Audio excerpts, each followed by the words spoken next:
evening, ladies and gentlemen, and welcome to the first broadcast of the SSRI 2.4 Hour Championship of 2024. Today we'll head to a famous venue in this championship, Mount Panorama. We have seen it across the last three championships of 2.4 and 1.9 hours we have had, and we will come back to this venue with this year's championship, with not only the classes which are GT3 and GT4, but a new addition in the 1.9 version of ACC is the GT2 cars. So today we will tackle the mountain with not two but three car classes, and especially those GT2 and GT3s will be interesting, as those are famous for the GT3 having a higher cornering speed and the GT2 having a higher top speed with less downforce. And with two big straights on this track, it will be sure a very interesting challenge. As I said, this is the first broadcast of this championship, as due to technical issues we weren't able to bring the first race at Barcelona of this championship for you. But nevertheless, we will give you a quick rundown of the championship. And if we will take a look at that, we see that Ben McConnell is leading the GT3 class with Harjo Horman and Mike van der Hoek behind him. All three of those guys in the Ferrari 296, and even the fourth place cars in the Ferrari 296. And if we take a further look down to the GT2 class, we see that Marcel Wieser is leading with his Maserati GT2, within his back Dan Lensen with the Maserati. And if we take a little bit more look to the back, we see also Andrew Richardson with the Mercedes AMG GT2. But as I said, we have three classes this evening. So we also have the GT4 class, which is led by John Beton in the Camaro GT4, with behind him Jasper van der Vaart in the Mercedes GT4, and behind him Mark Martens in also the Mercedes GT4. So we have three classes which are all battling with each other, and they all have their own race in this race. So they are qualifying right now, and will most likely be ending right now, and then we'll see the starting grid. But it will for sure be a tricky track. As we take a look at the circuit here, we have the start-finish straight of a short start-finish run to turn one. A tricky corner on this circuit, easy to get it into the sand trap there. Then you go flat out all over the mountain straight, over the bump in the track, and it is a tricky one, as you see it's quite a long straight, and the speed difference between GT2 and GT3 will be large there. As you take the first corner, fast flowing corner, onto the mountain section, and from here on all of the walls will be right next to the white lines. Then you take the fast left into the cutting, a big Audi sponsored corner where you really want to take the inside next to the wall, and get very close to the wall. As you go in GT3, you go flat out from here into the little kings of, for me, the yellow corner. And then all of this is flat out or with lifts, but no brakes in this whole section. Doesn't matter in which class you are driving. Then you take a quick turn to the left, the only sand trap on the whole mountain section, and then you start your descent. A very tricky deep descent into the chicane, and then you get close to the walls, into the dipper, get your car really dialed in there, next to the walls on the right, and then go on your throttle again and get really close to the walls, as less brakes as possible, and then hard on your brakes, try to get the perfect line through the forest elbow, because then you have the Conrad straight, the longest straight on this track, and the cars will go up to 219 kilometers an hour if you are in the GT2, and 280s if you are in the GT3, and 200 and a little bit less in the GT4. So here we will see the big difference between the cars. Through the fast king to the right into the chase. A tricky braking point and one of the best points to overtake on the whole circuit. As it's a quite tricky circuit, get out of the chase, and on the last bit to Murray's corner, to finish off up a lap of Mount Panorama. In the GT2 and GT3 class, the lap times will be around the 2-minute mark to 2 minutes 2 for the fastest times. If we take a look at the times here, well, actually the qualifying time from the Porsche is a 1:59. And then we see all Ferraris until place 7, and then position 8 is a McLaren, and that will all be in 1.3 seconds. But we see that in position 1 has pulled a gap of 0.6 seconds. Then if we take a look at the pole in GT2 class, we see that Ipartes and Halema are right between those GT3 cars, and with a pole time of a 2 minute 1.565, and then a bit of a gap to the next GT2 class. And GT2 is a bit more mixed up with the Maserati and the Mercedes being the popular car, and even the KTM in the top 4 of this qualifying, which is surprising, as luckily this track has a lot of corners and cornering ability dependent corners and parts. So that means that KTM might actually be competitive in this race, as we will use the LFM BOP. However, this is only a BOP for the GT3 class. So the GT2 will have the standard ACC BOP, and the GT4 will have 2. As we have a big filled grid of 36 cars today, so it will be a lot of fun seeing these cars. And you see that the GT2 is right between those GT3. So in the first couple of laps, we might see those battling, as also the fastest first sector is set by a GT2 car of Andrew Richardson. I don't know if we can take a look at the GT4 qualifying order.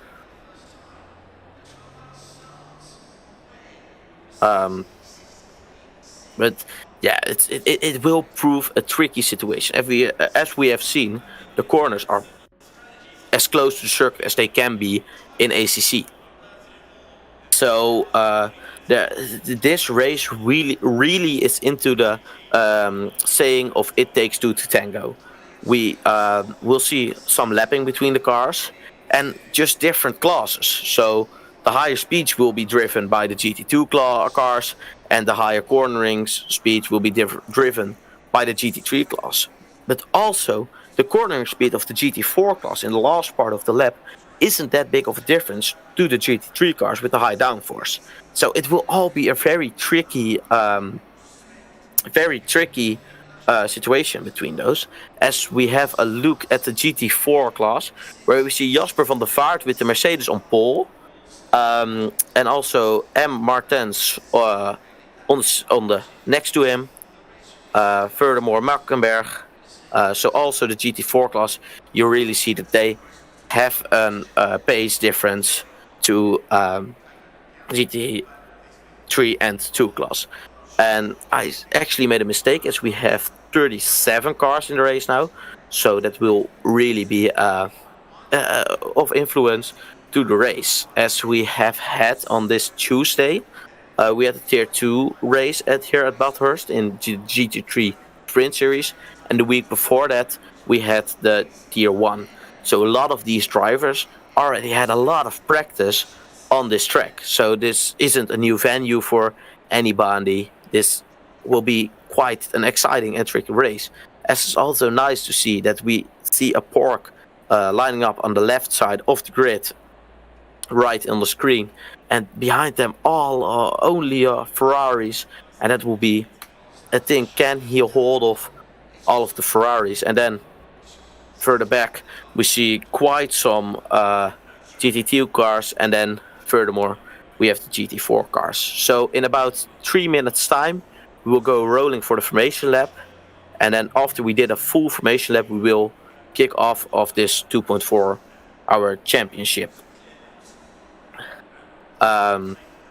Furthermore, we have the chat open on YouTube, so if you want to come in there and say a quick hi or say a few things or give information on your race, you're more than welcome to leave it there. But also, if you're a driver or you're a two-man squad in this race, as this race is possible to do a driver swap. We will have some 2-driver squads in this, and we will have some 1-driver squads in this, and that's also a big difference. But if you are supporting your team and you have a few spare minutes, feel more than welcome to hop in the waiting room and give us a quick insight on how your race is going, how you feel about the traffic, how you're enjoying it so far. And we're more than welcome to have you with us for a few minutes. Furthermore, on the cameras, we have Tom van der Meer, and I'm Wouter van der Woert, giving you the commentary. And then just else between us and the race is 1 minute 30 before we'll start rolling.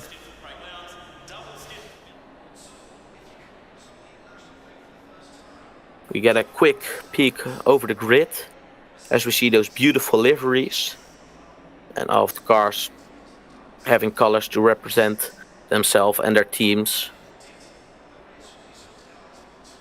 We also see that Ben McConnell, the championship leader in GT3, is qualified in 4th. And Kasinga, my apologies if I will pronounce it wrong, but as it's an international community and championship, we will have a lot of different languages and a lot of different pronunciations. So also feel free to correct me if I'm wrong. Being on pole while being P5 in the championship. If we have as we have a better look on all of the cars, seeing some same liveries as we saw early in the grid, the beautiful GT2 and GT3 car mix with the majestic Porsche GT2 359, I believe, and then we have the GT2 grid with also the beautiful. They are a bit smaller, but the racing isn't less intense, and it is just as fun and maybe even funner to drive them, as we have the last seconds before we will start getting underway with the 2.4 of Bathurst. So we should have a rolling Porsche by now. Yeah, there we go. So everybody sets off onto the start-finish straight for the first, let's say, lap of this race, with many more to come. Respectively will be 71 passing rounds of the start-finish before we'll see the checkered flag. And between this first laps and the 71st lap, we'll most definitely see a lot of action, as we have a close-up on a beautiful GT2 Wild Things racing car. And we see quite a lot of common teams, as we see also in the Sprint Championship, in the Endurance Championship coming represented here, like the CBSR team, the THRC team, R&E Racing, and much more to say. These are just a couple of examples. So it's just a beautiful sight to see those cars mixed up with each other, and you really see the difference between the Maserati and for example, the Maserati GT2 we are seeing in the back now, the beautiful purple car with the white Mercedes GT3 just behind him. And those cars really, the GT2 are the newest addition to the ACC game, and it's a car class basically based around pay driver, so gentleman drivers, to say it. Like, we know a couple of famous one of them, Ben Keating or Christian Reed. Those are driving in higher series, but you also have them in lower series with GT2 cars. And the general thing of those cars are, I always say, they have the corner ability of a GT4 car and straight line speed of maybe a Formula 1 car or prototype car or Formula 2 car. They are really, in the one place, they are much better than GT3 cars, and on the other place, they are a bit less, good, stable. So especially on this track, we will see that a lot. But we also still have the beautiful GT3 car class, which is more than famous to us, as that is the most used car class in the world, and also as we see now, the beautiful GT4 cars. They might look, to say a little bit cute, but they aren't. They are just also machines that want to race and want to go fast. So they might seem smaller and slower, but the drivers inside those cars will still try and put in the fastest laps which are possible within their machine limit. And the racing will be just as hard. And a very special point of them will be the lapping of cars we'll see in maybe an hour or so. As we are now driving at the back of Conrad Straight, the cars will start to go, speed up a bit, go side by side in a couple of corners. And we'll get a one bunched up pack, and which will start off this 2.4 hour race this evening at Bathurst, a beautiful championship hosted by SSRI, spanning on all of the first weekends of the new month. As we will line up going into the last corner with Kasinga and von Liebenstein on the side of him. Behind them we have Horman and Ben McConnell, and then behind them we have Van der Hoek, Temiro, Dominique Riese, Handke and Schellekens. As we come to the last corner, everybody is lined up side by side.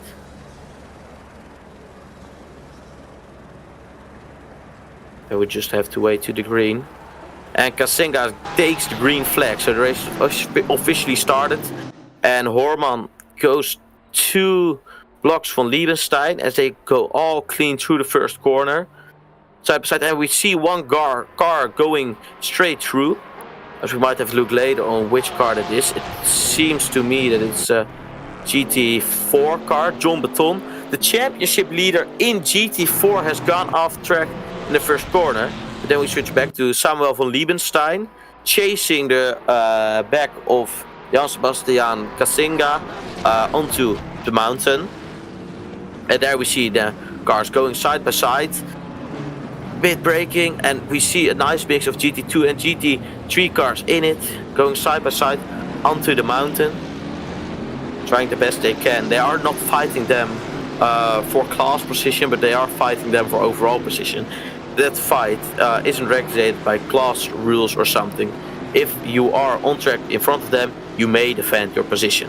So we've gone through the first corner safely, as it's still von Liebenstein, then Horman, McConnell, in front of course the Porsche of Kasinga, Mike van der Hoek, Dominique Riese, and apart from John Beton, we haven't seen any major crashes on the mountain. And that's a good thing to see, as it's very easy to misplace your car there and put it wrong. As we see the beautiful 73 car, I might be a bit biased to them, as those are my teammates, but nevertheless this race will be about all of the cars. As we see the difference between a GT3 car, which seems to have a little bit damage, and the Maserati GT2 car.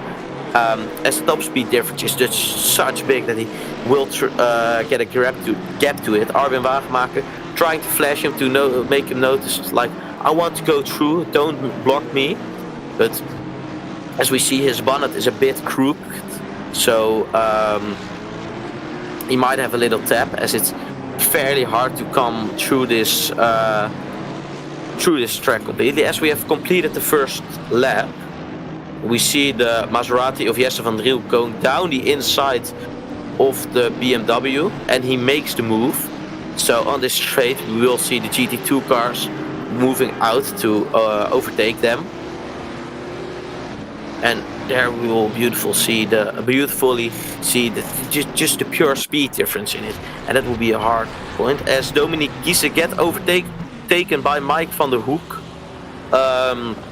Or no, it's my fault. It's he just defends his position into the cutting, which is one of the few places where you can make the pass if they enter the first corner wrong on the mountain.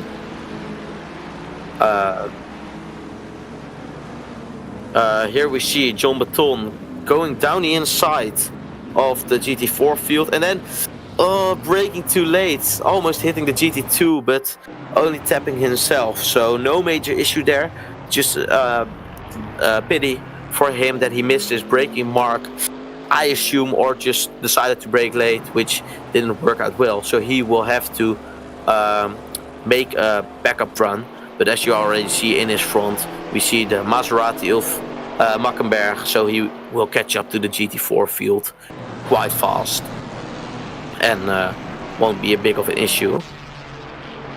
As we see Horman and that is Horman which overtook Liebenstein into the chase, I believe. Yeah, we have to wait to the confirmation of the start-finish timing sector. Yeah, Horman overtaking von Liebenstein, which in one of the most tricky corners to go side by side through of the whole track. Especially sending it down the inside there will unsettle your car, and if you hit the inside curve wrong, it will end up in a tricky situation. As you already can see on the track map in the right middle of the screen, we already got a gap between our GT2 and 3 contenders and our GT4 contenders, as this will also be a big part of this race strategy-wise. As we see Dominic Giesen going a bit wide, trying to overtake Van der Hoek, but he also got overtaken by Handke. The McLaren driver started in P7, now making his way up to P6, which is also good for him. And Dominic Giesen trying to keep it together, as he had a bit of an incident onto the wall. As we follow on, Christopher Holson right behind Andrew Richardson for the second place in the GT2 race at this moment. The Maserati going up against the Mercedes, getting into it through the dipper. As we also have a yellow flag, which is in quite tricky place, but the GT4 cars will count it. It's Simon Pike, the teammate of our also support person SSRI Chris Hill. Sadly has hit the wall, and also with how a driver should behave, wait until all the cars are passed, because it's quite easy to lose it there, as we already after one lap the difference will be noticeable between the packs in the big GT group. As we have the Waltings racing by Taplin, being chased by Audi GT3 car. Actually, it's overtook it early in this lap. And now it will try to keep the position, as this KTM, especially this KTM, is good in the straight because it's a GT2 car. But also of all the GT2 cars, it's one of the best in the corners. So especially that will be a tricky, will be a part in which he will try to stay away. As we take a look of what happened to Simon Pike. Go to the corner. Oh, a crash in front of him. Yeah, nothing he could do there. We see some other GT2 cars spun there. A Porsche, a Maserati. So nothing he could have done there. It's just taken with the crash, and he was the only one facing backwards, so he had to drive in next to the wall, and sadly has to wait till all the cars are passed. So unfortunate incident for him, but that just shows how difficult this mountain is. As Taplin pulled the gap from the Audi. Oh, and we see Christopher Holson getting together with Imola, I believe, the GT3 candidate, getting together and going into the wall. So those two drivers will have a bit of damage trying to manage it. And that's the part that where it won't be that now all of the GT3 cars have to be let past, but they have to be they have to fight their way past in order to get up to cars in front of them. As indeed of that incident, we see Mick Schellekens and two other GT2 contenders in the pits, John Doe, Germany, and Jesse van Driel. Sadly, those guys are starting the race after 10 minutes or so with a backlash. If we see John Baton getting catched up to the back of the GT4 pack with Simon Pike right behind it, so he will most likely try on the Conrad straight to blast past them, as he will try his best to blast past that Maserati. Really tricky car to drive, that Maserati GT4, as it's the only car in ACC which hasn't got any TCS or ABS. And yeah, we see Simon Pike going through nicely, nothing more than expected with this class difference, but that's he will try his best to get to the back. As we see John Doe Germany most likely got a drive through from getting through the pits too fast, so that's sad for him. That his race will start with a forced pit stop and drive through, but those are just the rules. As we have Dominique Riese and the gang of Ferraris driving their best up in front, while Kasinga takes the fastest lap and has pulled a 4-second gap. So now the cars are a bit spread out, but Dominique Riese, Mike van der Hoek in front of him, behind him Hunter. He actually overtook Hunter. Apologies that I missed. Oh, and he pulls it to the inside and forces his way through. A bit of an aggressive move, and it seems that they will go side by side. He might have just said, yeah, I'll lift and I'll let you pass, because that wasn't a fair one. But he tried his way onto the last corner of the mountain, which is a tricky one to get right, and you can easily just hit the inside or the outside if you won't get it right. But good driving from the McLaren that he let past. As in front we have Mike van der Hoek, just right behind Ben McConnell, the championship leader, with his squad, trying his best, and just keeping right behind him is the best you can do, as there are next to no or just only 3 or 4 overtaking opportunities on this whole track. 3 or 4 corners, and those are all of the corners outside of the mountain. So the Chase, Burris corner, the first corner, and the corner we're coming up to, the first corner on the mountain, as you will try to stay close to him. But it's so difficult to follow through the mountain, as it has such a high difference, and the corners are quite tricky and coming up fast. So it's quite special to see, and really tricky to do it right, as you also get dirty air into your face. So they will try their best to stay close to them and be able to overtake.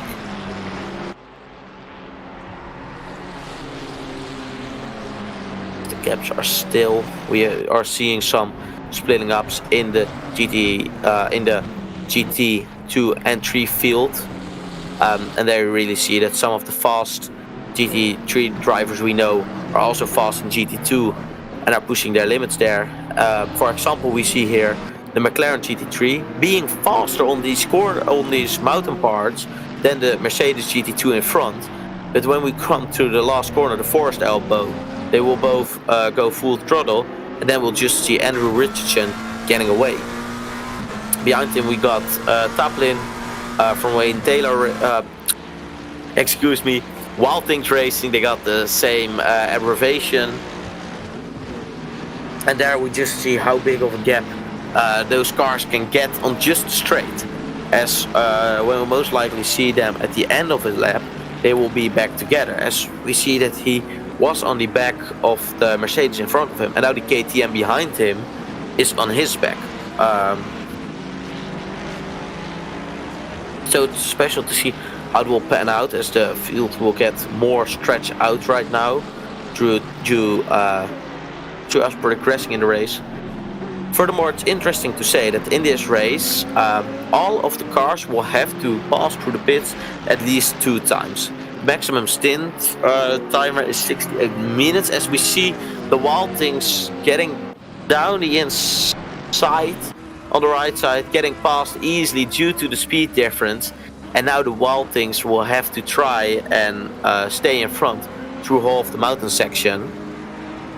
as on that part, the GT3 McLaren of Strijer is easily faster. So they will try their best getting with the maximum downforce they can get out of the car through these fast corners, which are just sanding it and going full throttle and just putting all your trust in your car.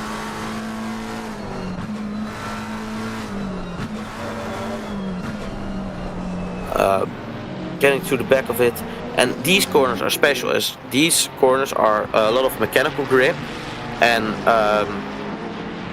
not that much of downforce. So in those, even the GT4 cars are quite on pace, as Dominique Giessen has run. But as I was saying, all of the cars will have to go to the pits at least 2 times, because the maximum stint timer is 68 minutes, and with 2 times 68 minutes you won't make the 144 minutes which we will drive in this race.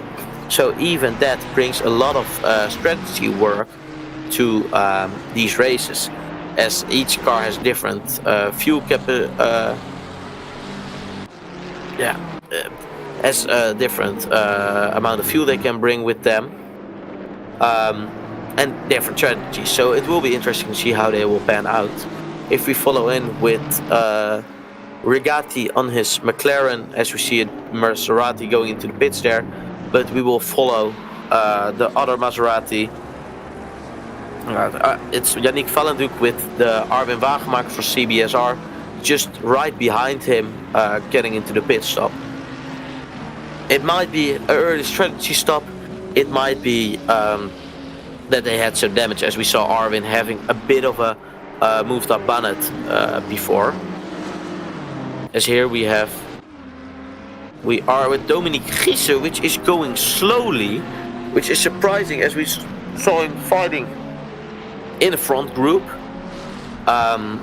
So I don't know if he might have had a spin, had an incident, or it seems like his front end looks a bit of dent, and it doesn't look as fresh as it does when you're coming out of the pits.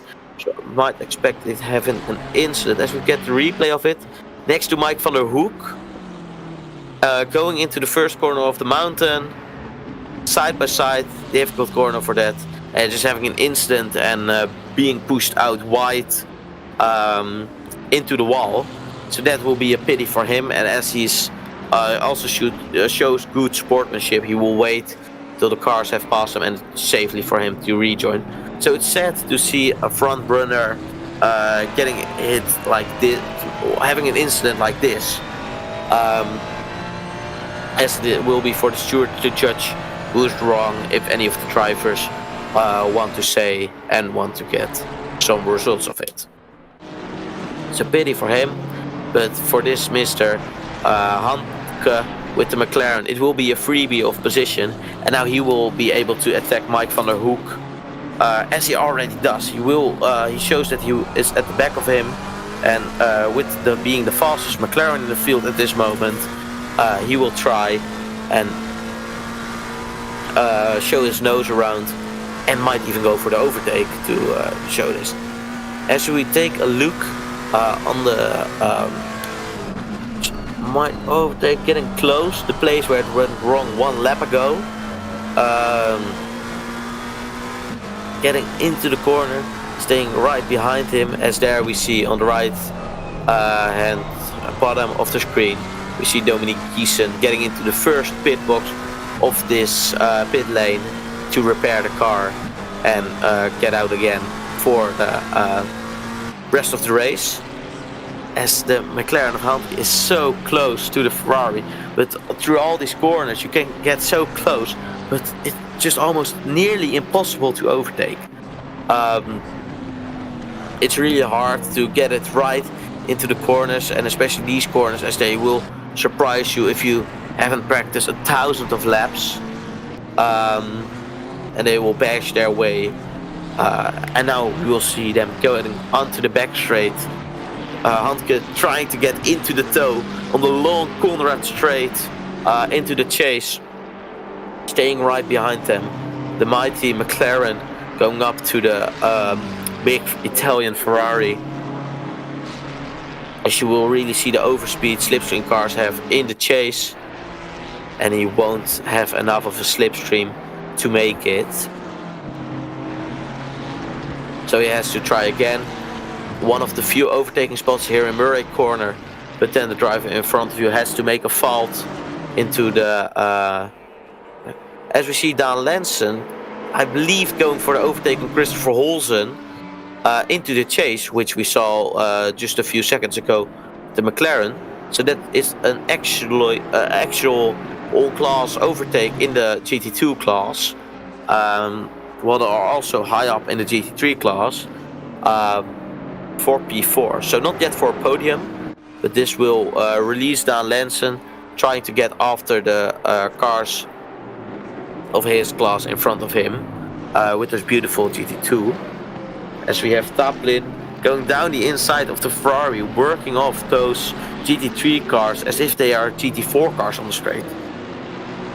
And as the hardest part to overtake is the part where the GT3s are faster, you might have an advantage in the GT2 class, as you can overtake the other cars in the straights, and on the mountain you will relax a bit. But also a hard part will be also these guys will start. Oh, we have a big spinner there. I didn't see who it was, but it was a Ferrari.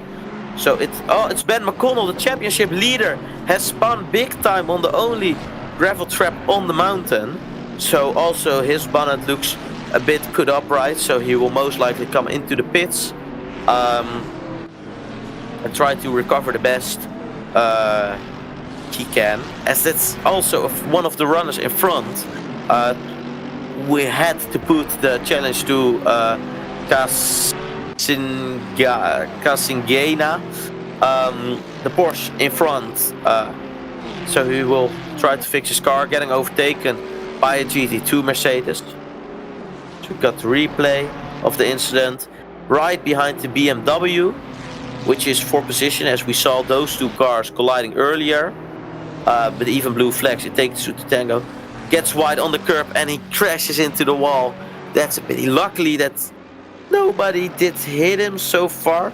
No, nobody did hit him, so it's a really tricky part.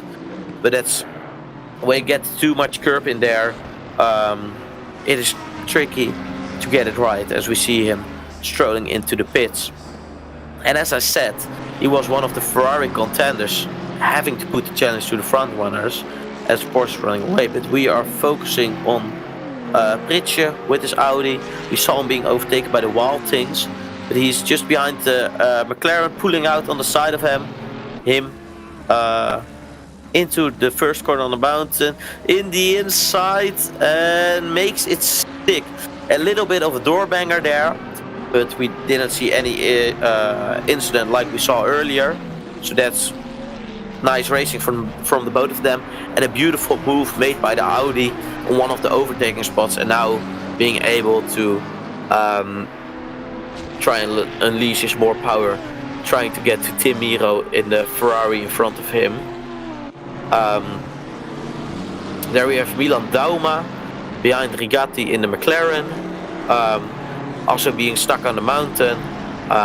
It's so hard to follow a car close through there and to make moves happen. So he will just try and do his best, as the Maserati GT2 gets a bit on the curb and might slow Rigatti down, so Dauma can come right to the back of him and being able to set up his move for the last corner, where he has to get a good launch in order to overtake the McLaren, as the Ferrari has a little bit of bigger engine power.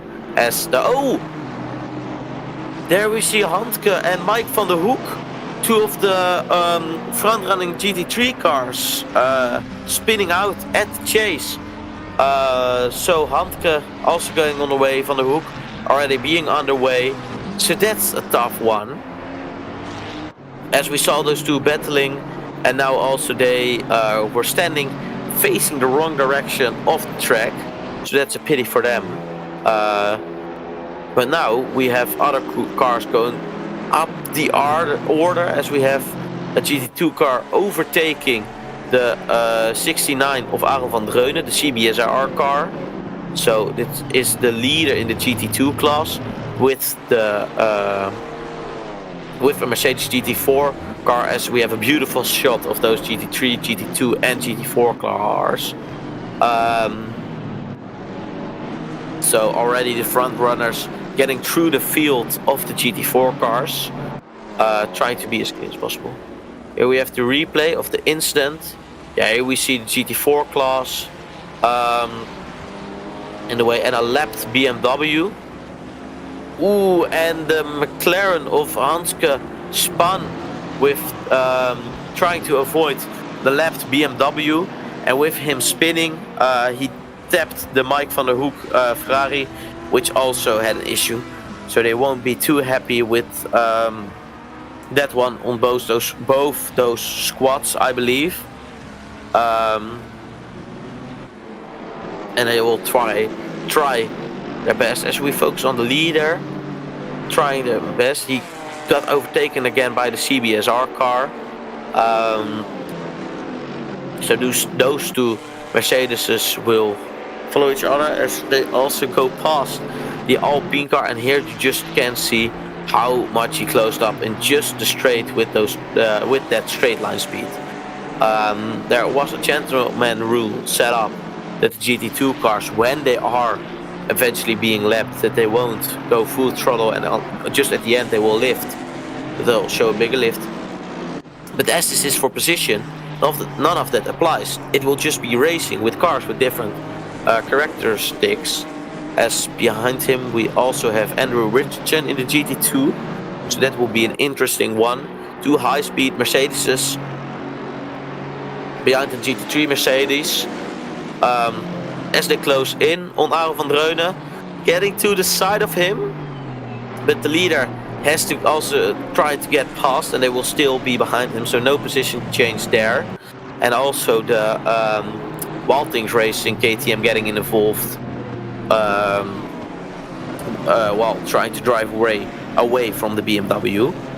We'll get close in the GT2 battle as they have a slide, and Andrew Rich puts it on the inside and has to wait for the GT4 car in front, but makes the move on the mountain. A special place to overtake, but nevertheless a quite good move from him.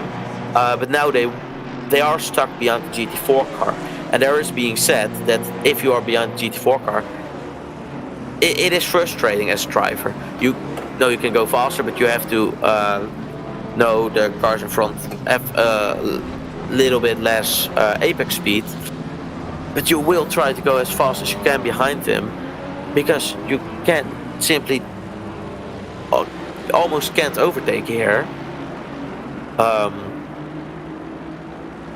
As they go blasting over the Conrad straight, two Mercedes having built up a gap behind the Mercedes GT3 runner in front of him, and having a lapped Maserati GT2 in front of him.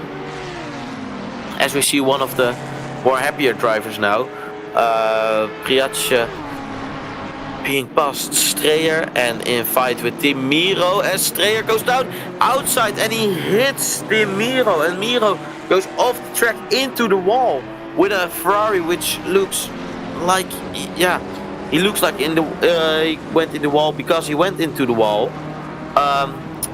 So incident with Tim Miro having a car which seems to continue on, but that's a tough one, as it was with the McLaren, who pulled out to the side of the McLaren FC Christopher Holzer being in P16 with the Maserati going back into the pits. Here we see the now second place Gladigau of the GT2 class, with the following close behind Andrew Richardson, trying to make the most out of it, having not much GT4 cars in front of them, maybe one when they exit the mountain, and with the Waltings Racing behind them. So he has lost the position, so we'll try and make the best out of it. As we see a Mercedes GT4 driving in front of there. So at the last part of the mountain, they will have a little bit of slowing down due to the class difference. And that's also part of this racing series. As it's a long, it's not a full endurance, but it's not a sprint. And it's driver swap and multi-class. So it has almost everything in once as they blast behind the Mercedes and trying to go past him on the straight, being close behind each other in the slipstream. Really high speeds are being hit there, as those with no slipstream will hit almost the 290 kilometers an hour, and with slipstream only less drag. So it won't be surprising if the top speeds will be just insane when they pass through the kink for the chase. As they make the pass, here we have the incident we just saw live with the McLaren being behind, having the overspeed on the Audi, braking later, and sadly Tim Miro getting being passenger in that incident and not being able to catch it. So sad one, but it's a famous incident happening at the mountain, as in the when you get behind the car out of the forced elbow, and the most overspeed you will notice at the point where it is the biggest, and that's at the kink for the braking point for the chase. And that's why it's sad to see that it happened like that, as Lance is defending his position with Handke, which he overtook actually with the straight line speed of that Maserati. So a lot of battles we see are just some GT2 cars also driving past them on the straights and then having to defend like their life depends on it on the mountain. But it's a beautiful sight to see those different car classes driving with each other on the mountain, as you don't see them often. Most of the series are GT3 series, with it being the most famous class in the world right now. As we see a bit of train work with GT4 in front, and that's the rule. Indeed, you have to slow down for the GT4 cars, but everybody has to slow down. So it fully depends on how easy you will handle it. As they fly past it, you see the two teammates passing each other, maybe giving each other a quick wave, and driving behind the next Mercedes in front of them, where the speed difference will be really noticeable, and good driving for the Mercedes to letting them past, being the slower class, but definitely not in a less big of a race.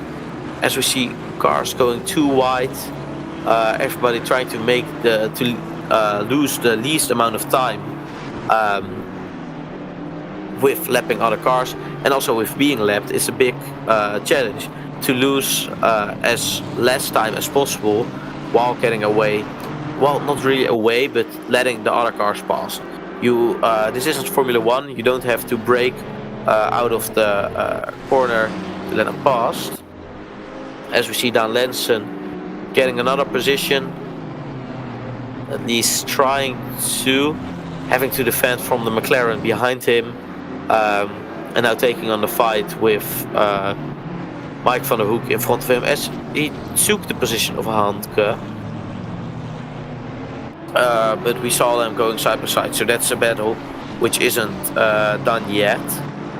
Trying to pass the GT4 Mercedes there, trying to be as clean as possible in one of the hardest sections to do so, hitting the bit of the wall and keeping it on track.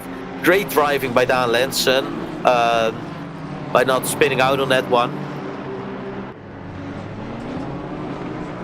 Going through Skyline into the Dipper and going to blast and maybe try and get as much time as possible. As we see Marcel Streyer behind the Ferrari of Dauma, also at the white-black Mercedes. The white-black Mercedes and the pink and green Mercedes are almost movie stars with all of the big GT traffic we see going past them.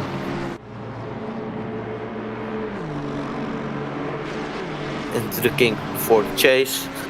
If there might be a better name for it, feel free to correct me.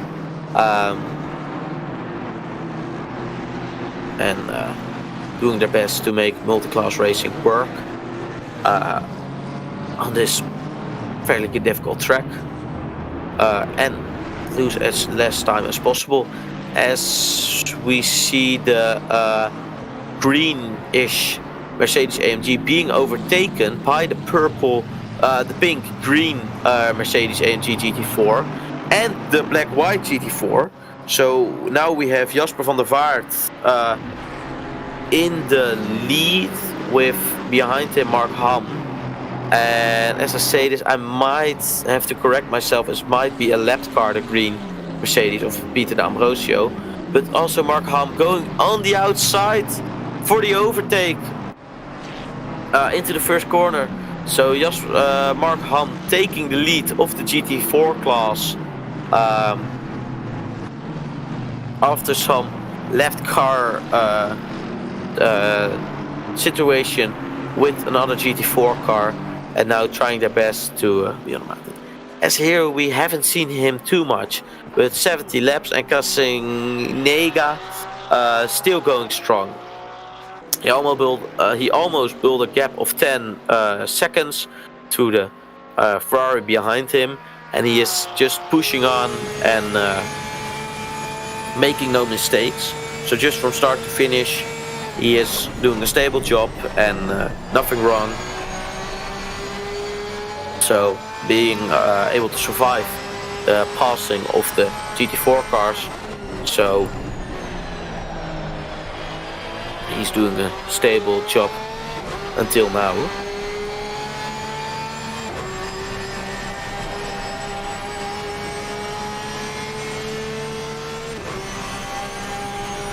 Seeing him going through the fast corners, getting real close up to the wall. Also having John Baton in front of him, letting him pass nicely into one of the harder corners, getting up to the curb, and here getting up to the wall as close as possible to drive the least amount of kilometers and take this lap as fast as possible,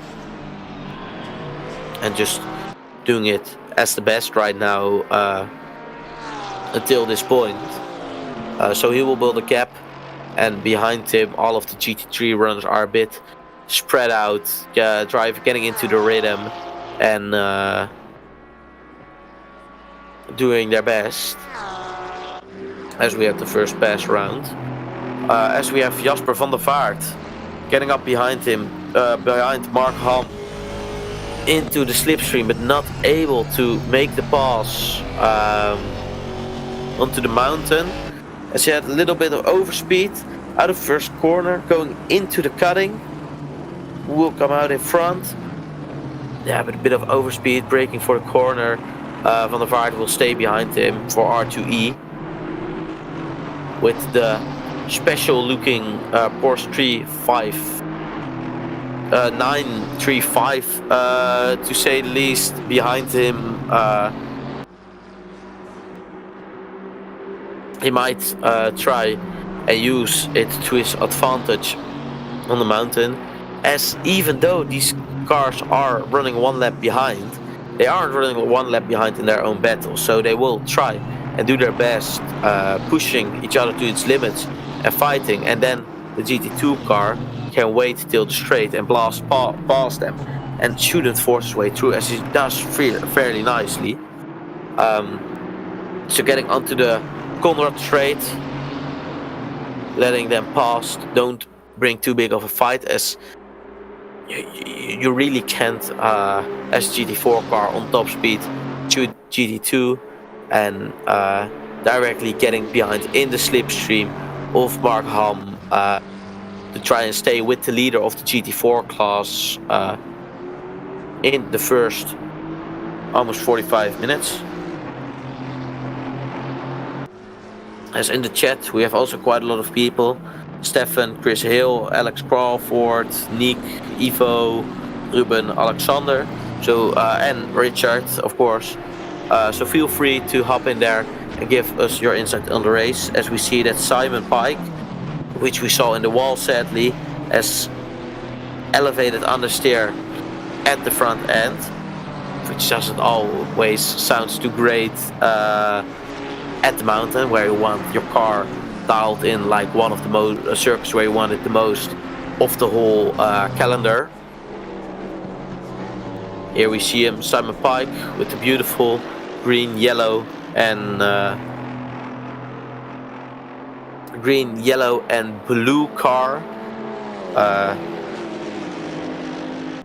Yeah, just trying to make their comeback into the pack, being caught up to some GT2 cars. Do a great job with that. Maybe focusing on them was a bit of a commentator's curse, as we saw them sliding a little bit into the wall, opening bone to 2 match damage. And there we see the other CBSR car of Armin Wagenmakers, which we saw with the crook bonnet, of course, making a pit stop. So also him being on position with Simon Pike, trying to get a bit of a comeback.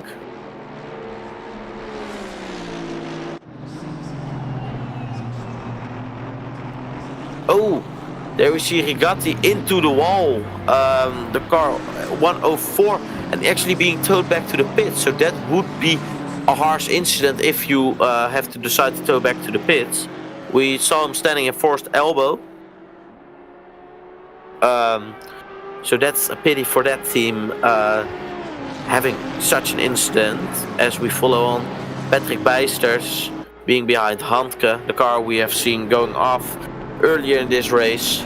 The Bijsters being the front one running BMW of 2 in this race, but still you don't see that BMW too often anymore in ACC, and it's still a beautiful car. Yeah, you see driving around, getting really close up. Back as we have to replay Frigatti. It's McLaren. It's early on the mountain, so it might have something to do early as they get onto the curbs into Skyline, and a bit of unsettling on the car into clean way, not too much on the curbs, into the wall, and then steering it into the wall to keep the track as clear as possible for the other cars. I think maybe trying to drive further, but the suspension has gone to another planet. No driving into that car, so I believe he tried to put it at a safe space to return back to garage. Pity for that team, but that just shows how easy it is to make a mistake here and lose it completely. As we get on back with Patrick Bijsters,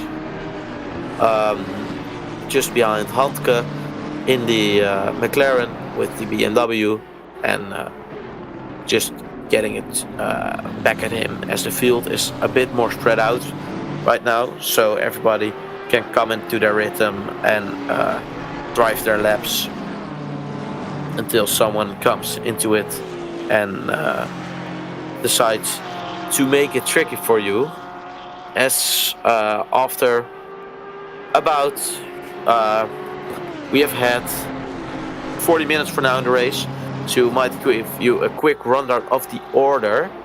As we see Kasnega falling through the order. I don't know if it might have been a pit stop.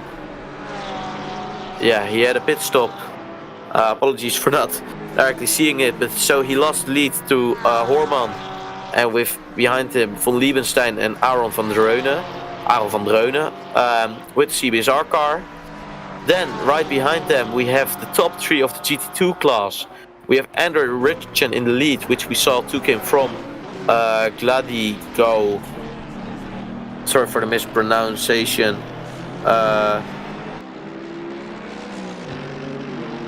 But having the lead and trying to chase down CBSR car. Behind him we have the Wild Things Racing of Taplin, the beautiful KTM. Really great to see that car being competitive here, as we know that the POP isn't the best to the KTM. We see Tarin. Tarin has took over the car, the Porsche, which was running into the lead from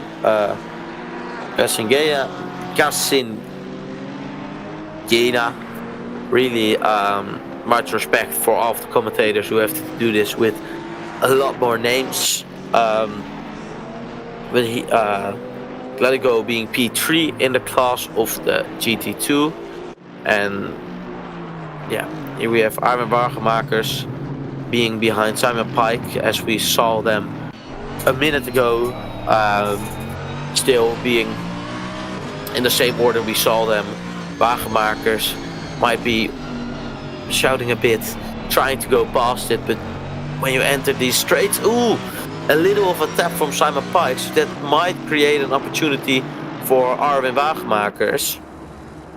However, they come side by side, and now the GT4 really comes in handy with blocking the passage for Simon Pike. So Wagenmakers has overtook him for position on track. And Simon Pike steps the front end of the Mercedes AMG and gets into the wall, seeing if he can get it running again. Yes, and there isn't a lot of traffic coming up, so he can go onto the track directly again and continue his racing, as we see him staying out. But that's also a part of multi-class racing. You will try to be as close as possible between your front runners and lose as less time as possible. But those are the moments that it can happen.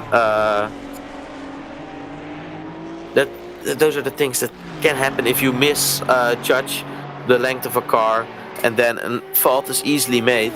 So Wagenmakers has clear track on him, in front of him, as we see Handke driving away from Bijsters and trying to get onto the back of Lensen. Now Lensen, driving P4, GT2 currently. But also we have seen Handke having a bit of issues. We saw him in the front, couple of cars. But as we take a look now, we saw that some cars drop out of it, and now even a GT2 car is in P4 even. So there you can really see what difference this makes.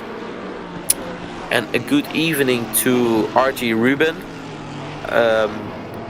with a question, and Shumi Skins.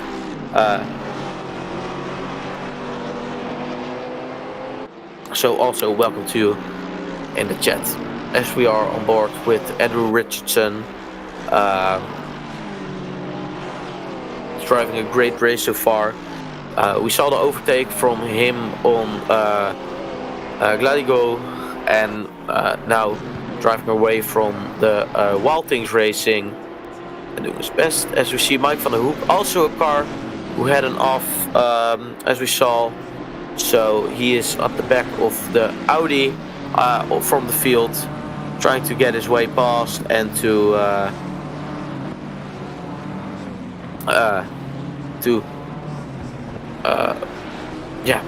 getting caught in an accident, sadly.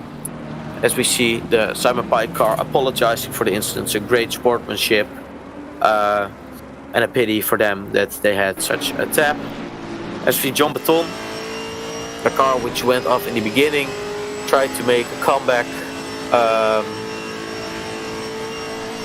and driving is fast, letting the faster car pass. As we see Christopher Holsen standing on a quite unusual place, as it's more famous to know that you go straight on the corner of the cutting, but not straight into the straight to the wall. So I'll be curious to see what that car has experienced, why it ended up there. letting the cars past. Christopher Holsten, as we saw him a couple of times this race, not having the best race so far. And furthermore, apart from the cars which have pitted already, I don't think we have seen any other pit stops strategy-wise apart from the Porsche which was leading. So we have a yellow flag onto the mountain. Car 127. First we have a replay of Holzer. Behind the car who was the leader. Oh, getting over the curbs, as I talked about that. And then unsettling the car and going straight into the gravel trap. Luckily the wall is so far away with a big gravel trap in front that you won't go into it with too high of a speed or you will miss it out. So that one is a bit of luck for Holzer, but also a sad one. But yeah, getting it misjudged on the car curbs is something we could all do. So he will just try and keep his race up. As we see Dominique Giese, of course one of the first front runners we saw having an incident. I saw it correct, 127 going a bit, getting the car unstable and spinning it out, as we saw the WRT BMW do in the Bathurst 12 hours 2 weeks ago. But yeah, getting the car unstable, braking a bit too early can easily sweep your car around there and doesn't make it stick. As we see Andrew Richardson getting into the pits for the first pass round of the pit lane in this race for that car. Driving into the pit box and on this rate most likely doing a bit of full service, as the GT2 cars also require a lot of fuel as they have to get their power to get high top speeds from somewhere.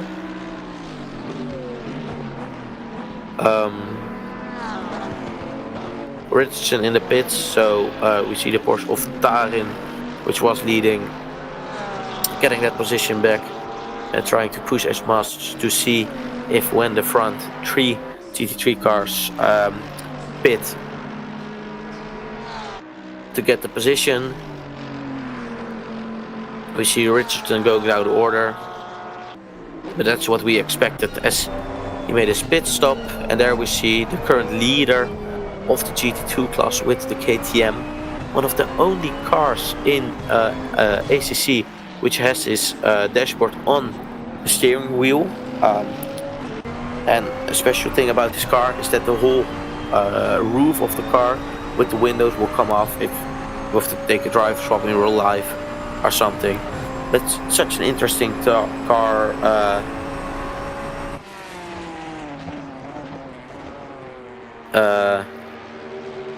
And he will try to drive it best and put the KTM on the on the list of one of the fast GT2 cars. As he goes to the pits, as we approach the time of about 50 minutes racing right now, 50, 52, so we'll approach the hour mark, on which point a lot of cars will go and make their pit stop. As we see RG Ruben posting a nice poem into the chat to support his teammate Mike van der Hoek. Also love to see that. As we currently see the GT3 leader Harjo Horman in the Ferrari 123, driving to the best of his capabilities to get in front with a clean track and virtually get in front of the Porsche which already made its pit stop. As we see Bas van Melissen, who entered the car shared with Andrew Richardson, getting off track and having Yannick Vallenduc in its back and getting overtaken by it. But now we will have to see if they will go past the KTM of Waltings Racing, as we might see it getting out of the pits in front. The Waltings Racing actually jumped the previous leader So most likely they will have the virtual lead in the GT2 class, as Daan Lensen is still yet to pit in that race. So Bas van Melis is now behind Yannick Valenduk, trying to make the best out of it, and pushing that GT2 car with cool tires. That might be one of the reasons why we saw him go off, as it's also quite interesting to know that these GT2 and GT4 cars don't have tire warmers. So when they got out of the pits, they will have cool tires and they won't be up to temperature. As we see, a beautiful class spectacle with two GT4 cars and one car going quite slowly. Mike van der Hoek and Pritsche going past there. Behind there we have Daan Lensen, Christopher Holsen being lapped, and we saw a GT4 car. So it brought a bit of lapping action into the race.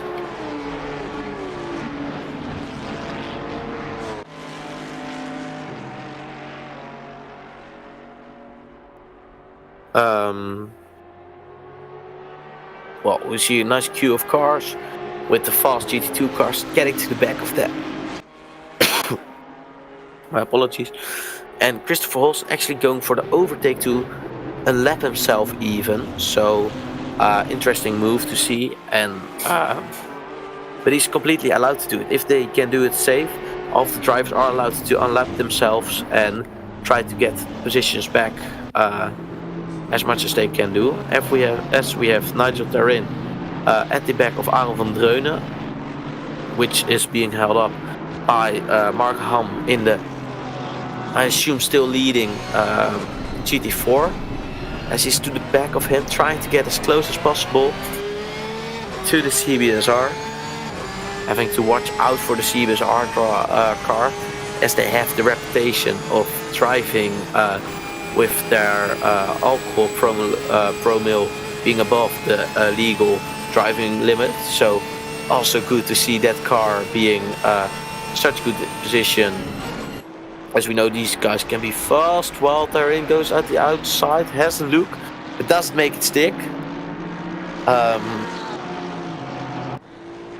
yeah, these guys are trying to make the mistake, and he goes down the inside and makes it stick. Has a little bit of a touch with the rear tire, with his rear tire to the front tire of CBSR, flashing to let them know that they aren't really liking the overtake. But he got it past and nobody got into the wall or pushed hard off, as you see the other CBSR car lining up behind. But that's Therin getting into P3 again, with the other cars still yet to pit, as we have Horman in, which might be in the pits or have been in the pits, as he lost the position to Von Liebenstein. But probably in a few minutes we will see if those cars pitted. As we see Alexander van der Woude getting on the back of Bas van Melis, and he's getting on the back of Denise Pope. So here we'll have a nice battle with Melis trying to get to the back of Pope. And yeah, we see Van der Woude getting into the pits. So no big battle from it, from the beautiful big Porsche. But now Bas van Melis will try and set his sights on Denise Pope, and the team creator of Wild Things Racing, and try if he can take away the first position from her. Well, I said first position, but it's virtual first position, as we still have Daan Lensen and Yannick Valenduk, which are driving in front of them on real track. Mike van der Hoek settling in behind Daan Lensen, doing his best, as we have a spinner again for 19, it seems. Yeah, Sven Makkenberg the Maserati GT4, so the car without ABS or TCS, spinning it into the cutting.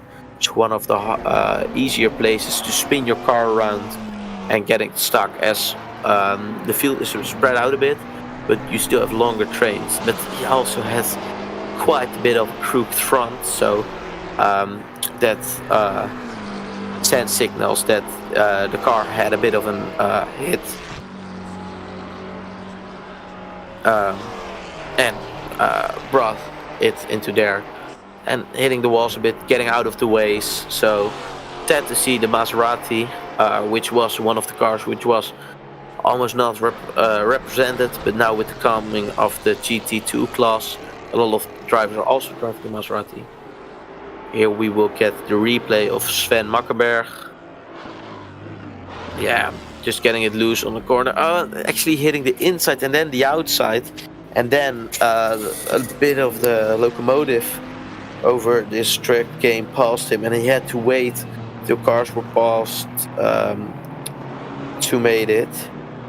As you see, there are gaps between the cars, but those are hard to see and to get right, to get back on the racing surface. And trying to make its way back to the pits. Seeing, bent steering. So the suspension is gone on that car. Sad to see it getting into the pits like that, but I assume they will try to fix it and get it back as they can and try to make the finish of this race.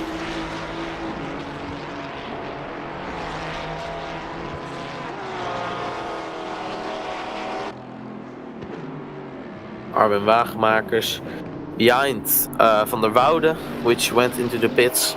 So it is a place for position, but he lets him pass easily. So good driving from both of them, but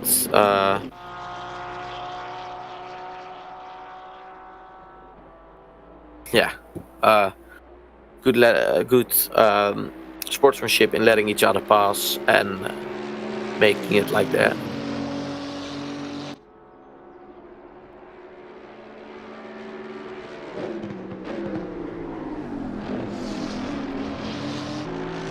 Onto the mountain, driving into the cutting just like every lap, and we saw how easy it is to get your car wrong and unsettled there, so don't push it too hard in it. Going full throttle here through the flat out part, trying to get your car, as we saw a little bit of unsettling hips.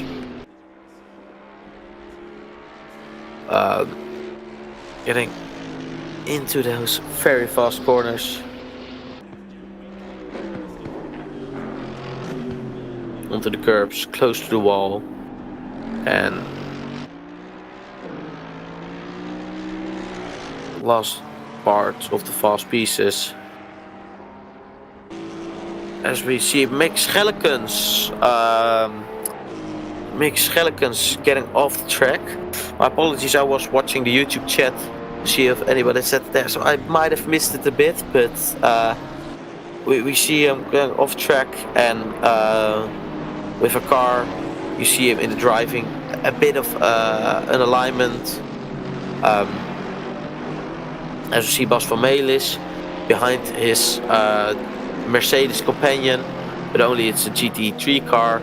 Coming out of the pits, Anthony ter Horst, the other CBSR driver, and trying to hunt down Denise Pope in front of him.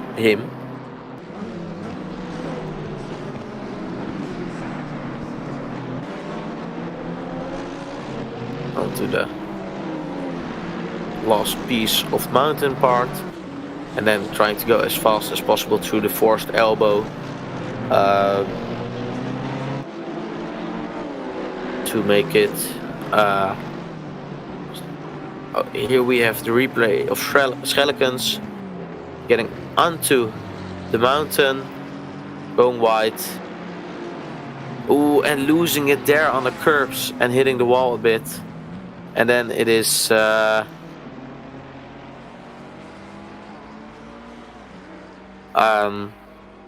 Sadly losing it into wall, and then having to wait for all of the cars which are coming up to pass him. So it were just a few, but good driving to not just go onto it. As we see a lot in this race, people actually waiting. As we indeed saw, Basman is getting the position, as we have Tarin just behind Horman. For position, we had Simon Pike in there, being a bit in front of them, but letting them go as it's not their race, as this is the battle for the lead. As Tarin gets up behind the Ferrari, trying to get as much slipstream as possible into one of the overtaking spots, getting as close as possible. Maybe trying to make the run up to Murray, where we saw him doing the move onto the part start-finish straight, getting real close behind the Ferrari, just letting him know you are there, peeking nose to the inside and not making it,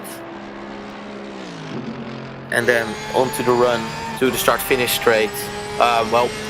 Got the mountain straight, trying to make his last move onto the mountain, and then it will most likely be waiting for a fault on the mountain or driving behind him till the straight.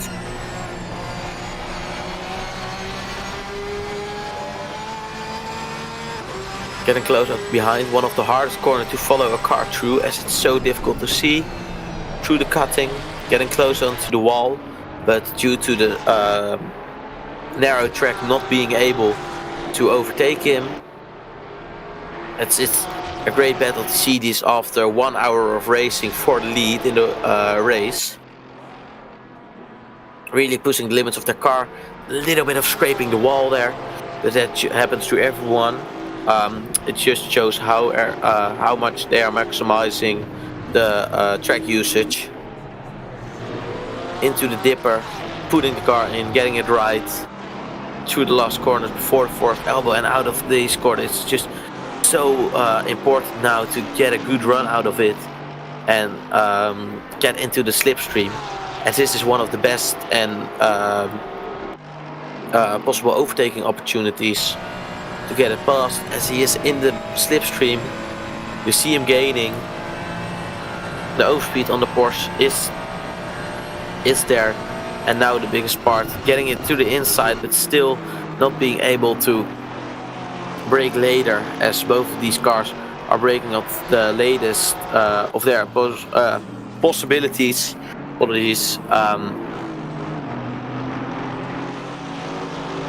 But still the 1, 2, 3 in front. As we see them into the first corner, and we actually see some GT2 traffic, GT4 traffic in front of him. It might get a bit of tricky with all of the classes we see right now.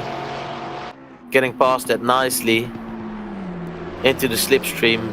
Might have a little look on the inside, keeps it behind him.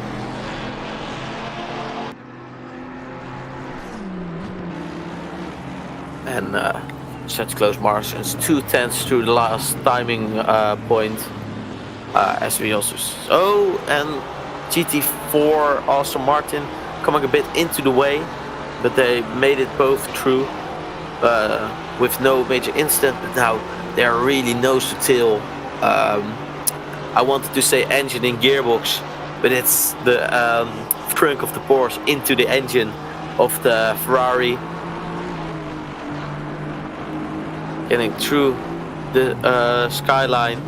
A slower GT3 car in front. If it's a GT3 car, I believe. Yeah, it's a GT3 car. Then going through the fourth elbow, getting a bit squiggly with the Ferrari, Mr. Horman, and then trying to get as much tow as possible. Now also the Ferrari has the tow of the Mercedes in front, so the Porsche will have to get a lot more overspeed to make it pass on this one.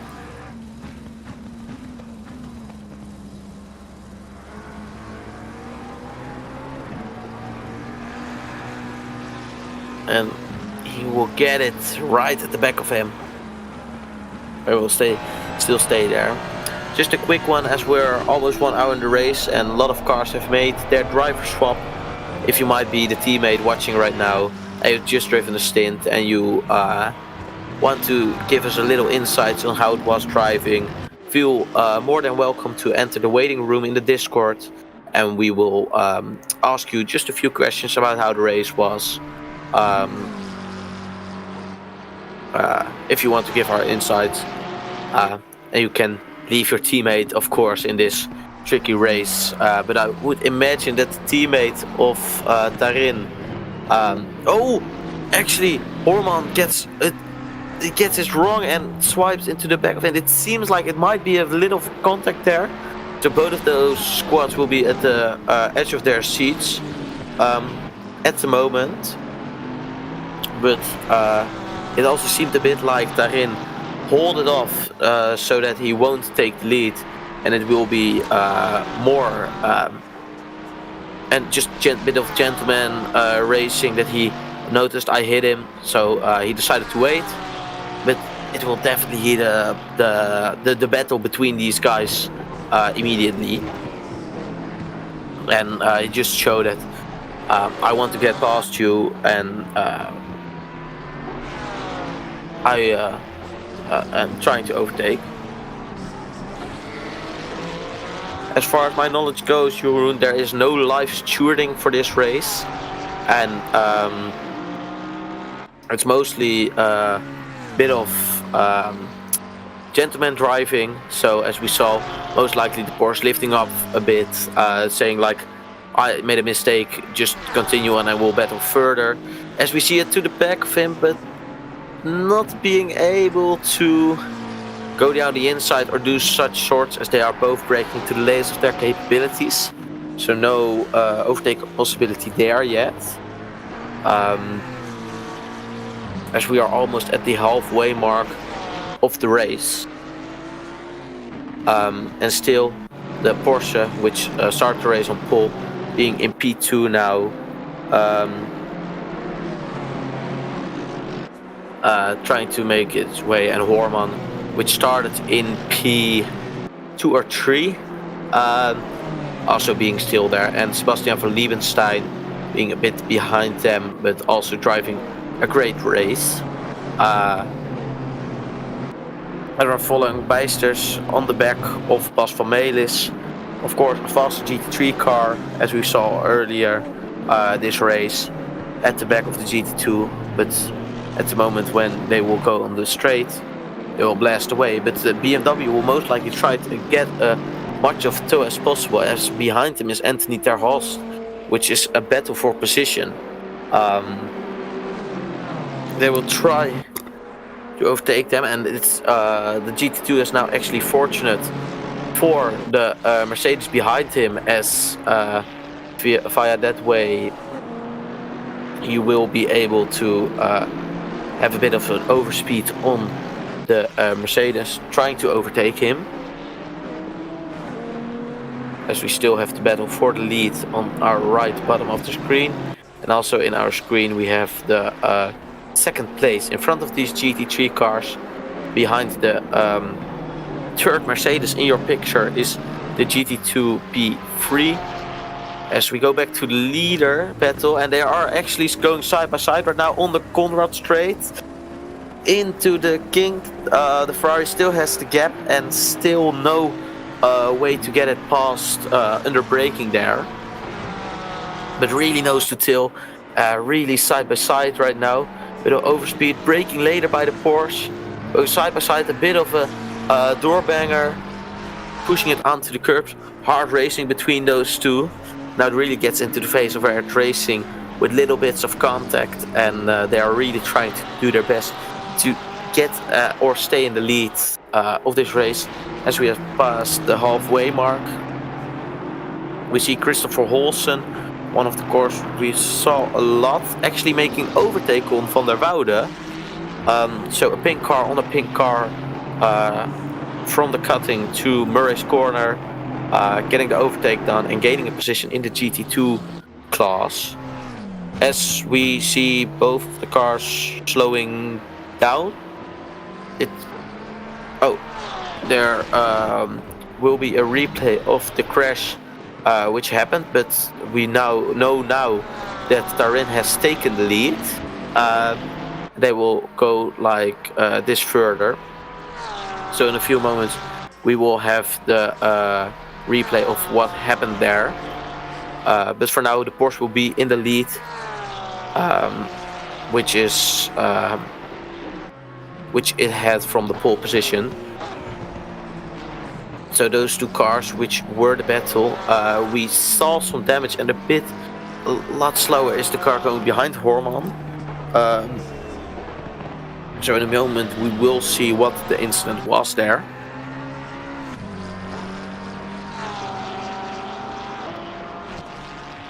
Okay, here we get the replay. The Porsche getting behind, in the tow, trying to get a bit of overspeed. Braking later down the inside and tapping a little bit of the Ferrari. The Ferrari having a hit.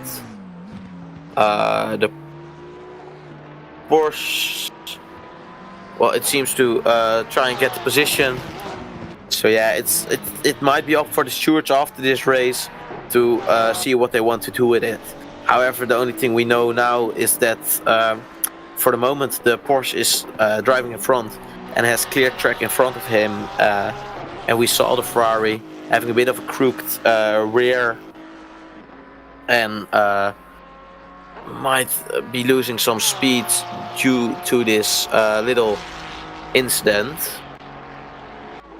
So it's up for the stewards to decide and the drivers if they want to report the incident, but because there's sadly no live stewarding, we won't be able to put penalties through this race as it goes on.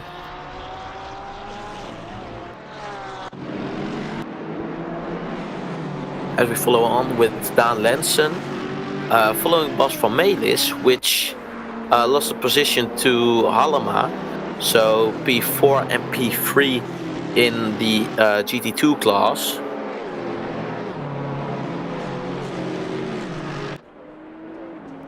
Driving right in between the two, in between the GT3 class, as we see the leader Yannick Valenduk getting into the pits from the lead.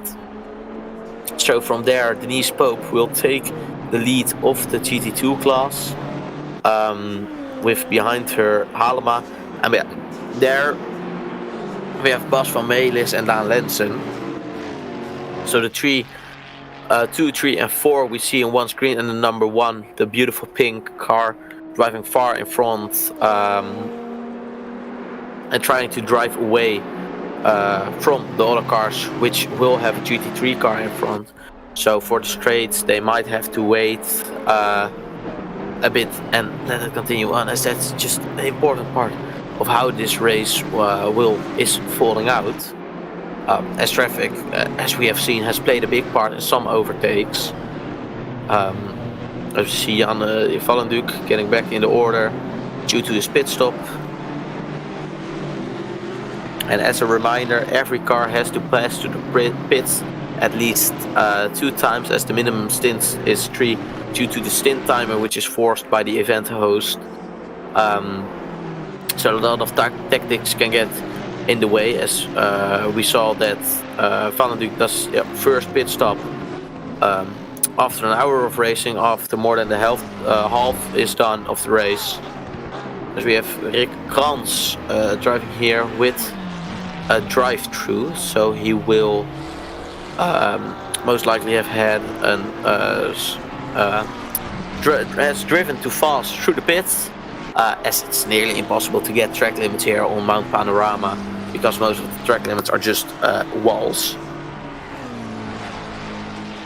But he will have another pass through the pits in a couple of laps time. Oh, and pass through the only gravel trap on the mountain with Ferrari behind him. As we get back to Daan Lensen, also getting into the pit lane with the Maserati from P4. So from the 3 current podium sitters in GT2. All three of them have driven at the lead of this race before in this class. So now it's the Wild Things Racing, where Denise Pope is trying her best to keep the car in the position where she got it from her teammate. Bas van Melis, who had a little off during his outlap, and Halema, which started in front of the class, has lost the position and is now trying to get it back to the best as they can.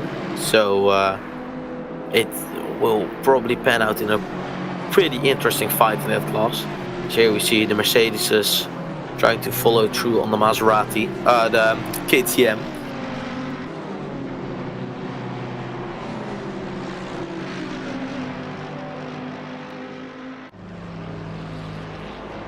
Kranz serving his drive-through, taking a pass through the pits and being one of the last runners in the GT3 category. Arwin Wagemakers, who's making his comeback through the pack. We saw him having trouble at the beginning, and he's one of the newest additions to the CBSR team. But he's doing his best to make a comeback. After he didn't have the best starting phase, so he's great. He is doing great with driving back at the pack. As the GT3 field is pretty spread out, so now he is actually battling for position with the car in front. Rubini, True to Force Elbow, two of the same cars, so you can't use car characteristics to get more top speed or something, as they drive the exactly same cars to the setup and the driver to make the move and get it past. So Arwin trying to take the toe into the chase, the part where the overspeed is the biggest, and not being close enough, real tight to the back of Rubini in front of him, but not yet close enough to make it stick completely, but also luckily far enough to prevent a tap for both of them. As here we have Jasper van der Vaart and Mark Martens in front of him, the two front runners in GT4, which have been leading the race for quite some time now. Those two Mercedes are doing great on this mountain and try to do their best to make it and battle it out closely, as we have seen them getting passed by a lot of GT2, GT3 cars, and still trying to manage and keeping close to the opponent in front of him.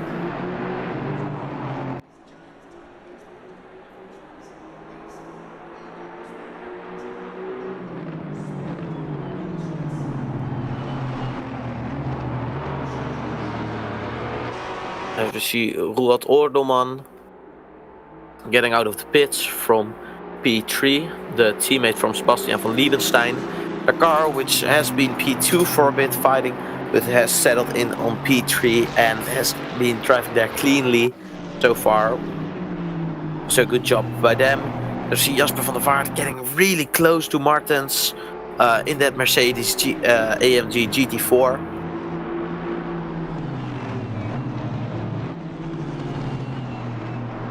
Through the cutting and trying to stay as close. As we saw them getting overtaken by a GT2 car, and now also with a GT3 car behind them, they have to keep their focus to their own race and stay safe. And that's just an extra special thing on the GT4 side of the race. As we see Arwin Wagemakers getting into the pits. So giving the position to Pek Mazovic for his first, well, has to be second pit stop of the race due to the stint timer. As we're now in the times for the past 8 minutes, if teams made a pit stop in that time, they will be able to get through the end of it, of the race on that stint. So a couple of the front runners, for example, the front two cars won't be able to make it to the end on this stint and will have to make a pit stop again. But it doesn't matter if it's just 1 liter of fuel, 1 liter of fuel, and a full tire swap, driver change, it doesn't depend. But you have to go to the pits and do a pit stop handling to reset the timer. As we see at the back of the GT2 field, Lars van Kleef just getting through the pack after they also were in the incident with Simon Pike. Jonas Hakkela being a bit tangled with Yannick Valenduk from the mountain, flashing the lights to let them know that they weren't too might be not too happy with the move, or it was a completely clean move.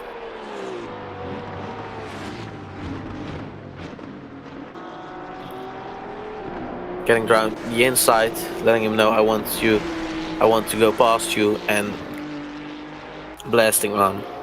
But yeah, we see some harsh battling between those two, and they won't be letting each other go easily. It might just be getting up to the side to them, just with top speed, but I don't see them yet trying to make it stick. As here we have Mr. Chris himself entering the car after Simon Pike hasn't had his best stint yet. So we'll be looking forward to see how he will do out in the beautiful Maserati GT2 as the GT2 pack, while the lead battle was quite close. It's spread out the most through the whole GT3 field. As we see Yannick Valenduk having overtaken Nice Pope, and if we take a look higher up, she has to have made a pit stop as Halema and Bas Vermelis are quite some positions up, or so they will most likely have made their last pit stops. As we see Anthony Terhorst still behind Vermelis, overtaking the GT4 car.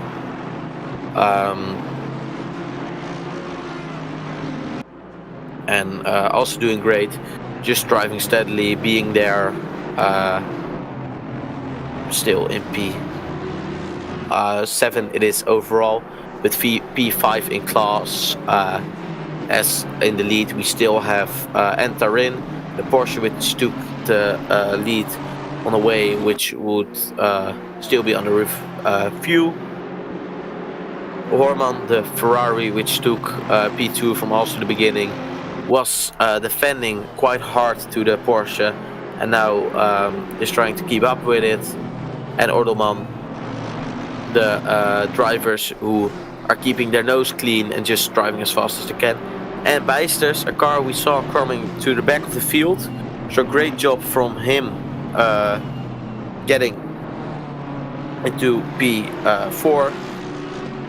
We'll most likely still have to make one pit stop, but great job from him getting to the middle of the pack to the front. So just driving stable. As we see Armin Makers just leaving the pit lane. See where he comes out. Just in front of the Wild Things Racing GT2 machine of Taplin again, which took the car over from Denise Pope to take on the challenge and might try to win this GT2 race as they go side by side and most likely make it through clean. As we see the Audi of Bixby getting right behind Ter Horst. Actually, team in P3 was spun at a quite unusual spot, as there you can't really come there. And also Bixby and Van Dreunen, Anthony Terhorst, teammate of Van Dreunen, getting straight, and the Audi looking not less good than we just saw it getting onto the straight. So he will most likely dive directly into the pit straight lane. And as we were talking about the car we saw spun there, these two guys went off. So it was quite a tricky chase, it seemed, to make it through. So I hope if we can get a replay in the coming minutes, we can see what just happened there, as well as a lot of cars facing the wrong direction and taking the wrong lines in a couple of seconds. So surprised to see that, but Orderman still being in, only lost the position to a GT2 car, but still being in front of Beisters. Well, here we get the replay. These are the Bixby and the CBSR Terhorst car.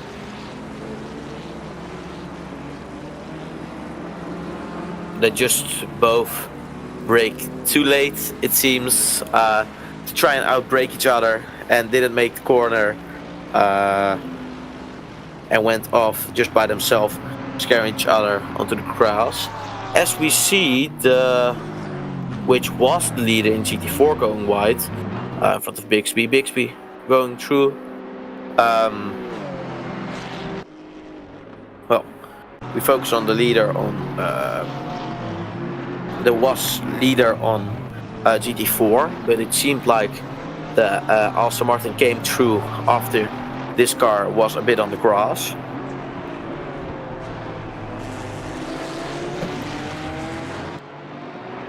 Jonas Hakola getting to the back of Dan Lensen, which we saw with each other a few laps ago.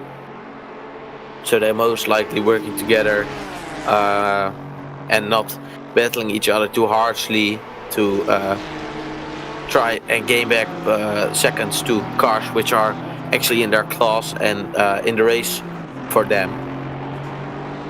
As Dan Lensen is trying to catch up while he is P3 in the current standings.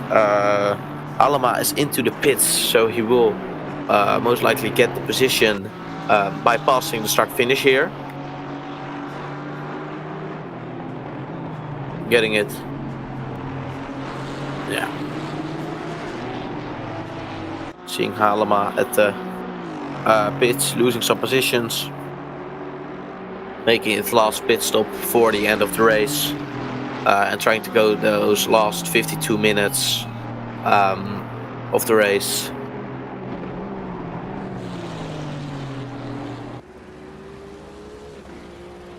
Here we have the car which was in third place and still is in third place.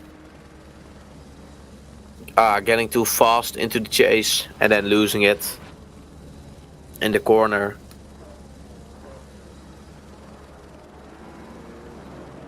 And getting back on the track. So a bit of a mistake.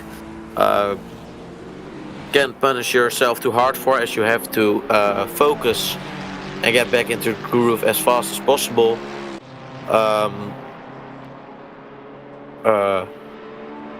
But now they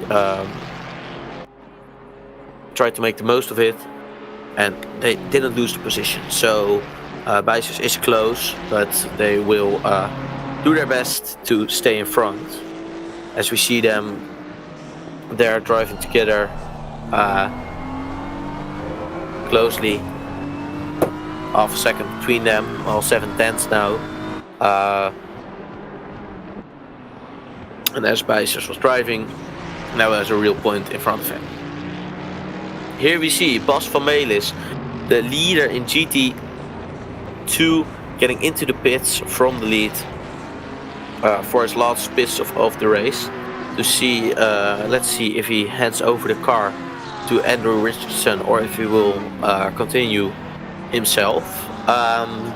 And see where he will end off when he comes back onto the track with the other GT2 cars.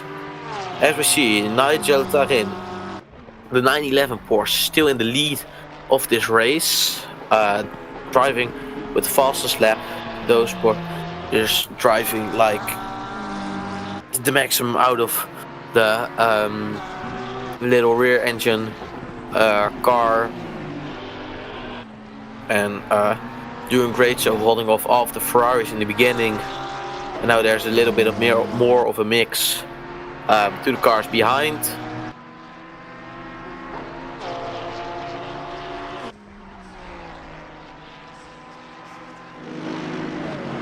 And here we have Andrew Richardson, so he handed over the car, and I'll be curious to see where it ends up in the field.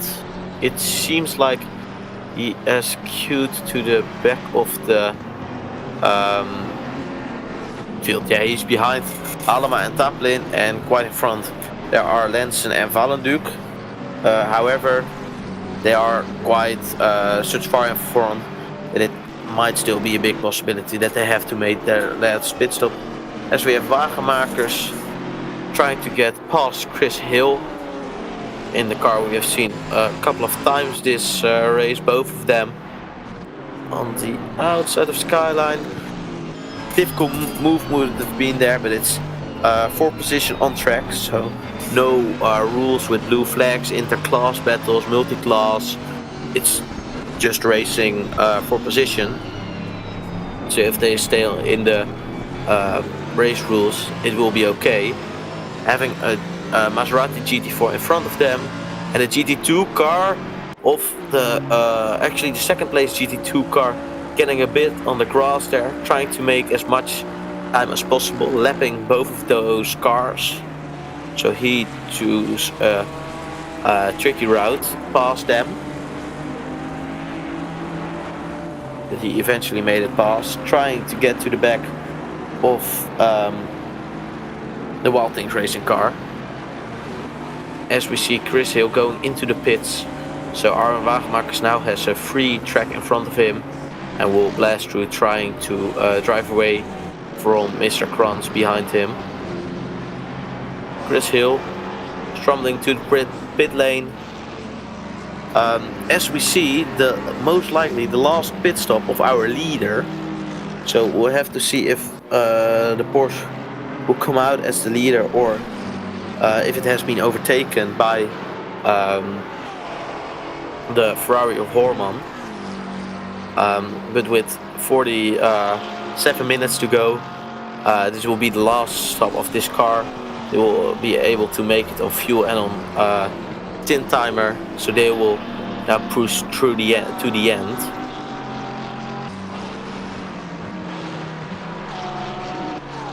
And it seems like the car made the pit stop later, so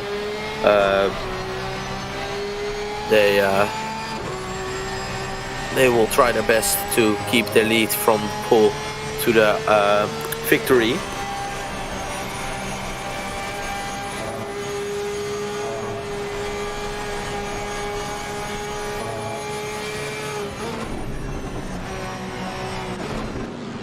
Getting behind lapping cars, the Fast and Furious McLaren with the Red Bull logos on it, trying to lose as less time as possible to the people behind us. We have had most of the race so far, but we still have everything. As we see a CBSR car standing with a crooked front, we saw the McLaren going a bit wide. That's Arjen Wagenmakers, which was standing to the side, and it seems like he is out of the server, so that's a pity from him.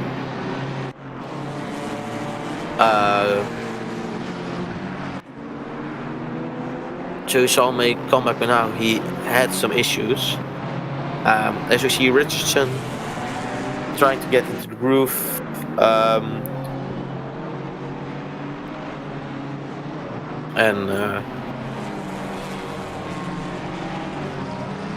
Trying to make his position as much as time to Alema in front and maybe even to Taplin in the virtual lead.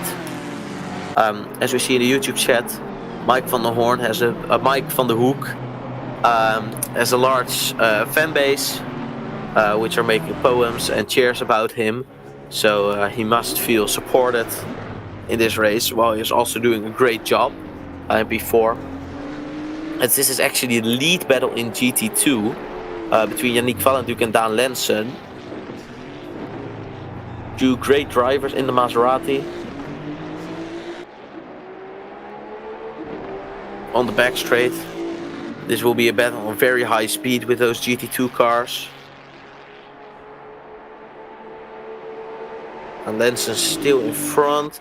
Looking to the inside is Yannick Vallenduc. And he makes the move stick. So he has the overspeed and takes the on-track lead of the GT2 class.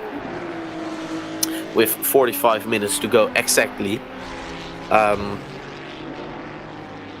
So he will now try and drive as fast as way as he is possible, as both of these drivers still are yet to make their last pit stop, if I have my statistics right.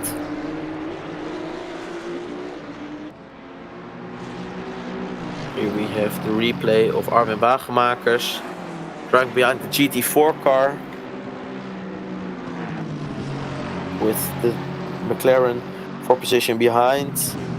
Ooh, and the McLaren is on the side of him and he turns to the side, but that means that there will be a T-bone and he will go drive forward into the wall, and his race will end like that. He is driving off the mountain to put the car in a safe spot to maybe try my apologies, to take it to the pits, but then it was enough, and the McLaren just avoids him. So sad to see him getting out of the race like that.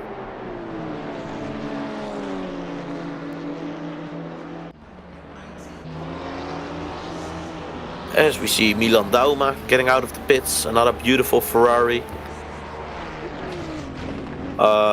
As we really see, you have the front group of the GT2 being together on the leaderboard.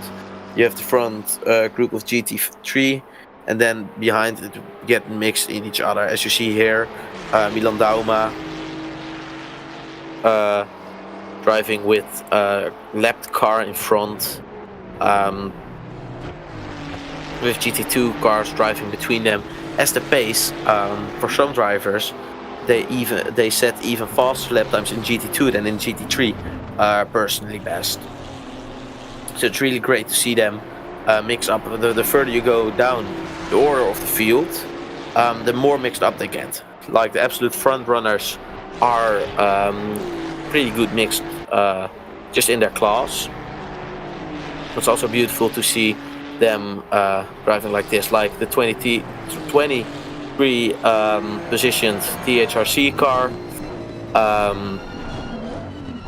driving straight through, forward through Skyline with the blue flag, had some issues in the beginning, but also them trying to make their way back, having overtaken Chris Hill. And actually, while I was saying that, Milan Dauma is behind them for position. So this is a battle between GT3 and GT2 class, but it is for position, as you don't want to finish last. Especially in those positions, the further more back you are, the more on-track position counts. As these two cars hold completely different characteristics, they will behave different, and also the racing will be different, but they won't be willing to give their position away to the other driver to let them past or let them through. They really want to get every position they can right now, and keep it like that. As they come back on the mountain straight, starting a lap again, trying to go past, making their way clean past the GT4 Maserati, a nice family pick. with the Maseratis in the racing scene right now. Onto the mountain, a big step for them, as some of the class winners in the GT3 sprint race are in this race as well. So a lot of drivers also have to adapt to a whole different car class. As we see Dennis Krol, P30 with the Alpine GT4 car, just staying there, avoiding the much faster cars and enjoying the race so far, with just about 40 minutes left on the clock.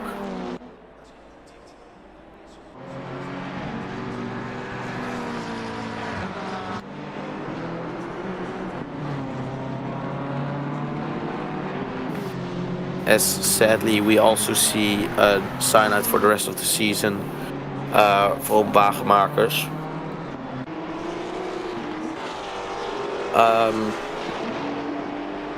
Yeah, there we have Chris Hill driving the car just for the fun of it, not trying to be in the championship, but enjoying the part of driving, which this is all about as well for us all. So all of the cars, even if you're not fighting for the first positions or the first 5 positions, just enjoying the racing, encountering people on track, and making the best out of it, just doing your own best, and be happy with their team results. As one of the most cheered on drivers we have seen, Mike van der Hoek, who a lot of people in the chat will be happy, makes an overtake. It might be with someone in the pit for P3 with Ordelman, which had a bit of a bump in his bonnet. So I know quite some people will be cheering right now with him taking P3, while the Ferrari of Ordelman looks pretty damn bent to me, with the bonnet sticking a bit up and the creases in the car and the white scars. So that car must have had some accident or in some sort. As we have the leader still in front, having a 20-second gap.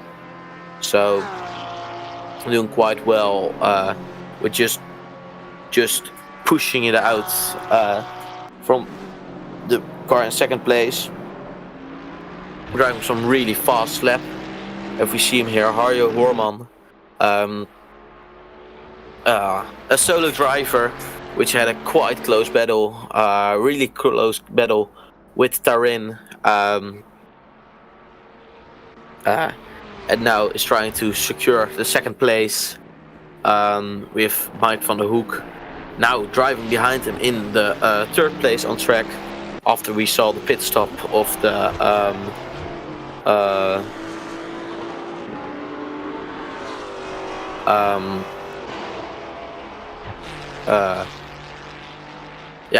driving in P3 right now. Let's go further back, find the car. Yannick Valenduk still driving in the lead of the GT2 race. So he overtook Lanson and is now driving away from him with a 2-second gap already.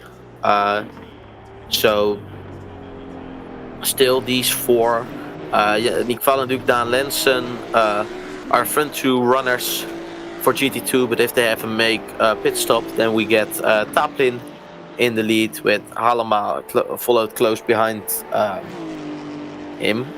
So will be a quite close battle. Also exciting to see how it will pan out. The KTM GT2 car, one of the 5 cars, I believe, in the GT2 class we have seen driving at the front of it, the most of any class. So it will be surprising to see which car will be the winner, which team, and it's certainly not a done deal. It will also be great to see some cars, as it's a battle between about 5 cars with 2 Mercedes in there, 2 Maseratis, and KTM. As we still see Milan Dauma stuck behind the 73 DHRC car driven by Lars van Kleef. now completely stuck behind the GT4 car.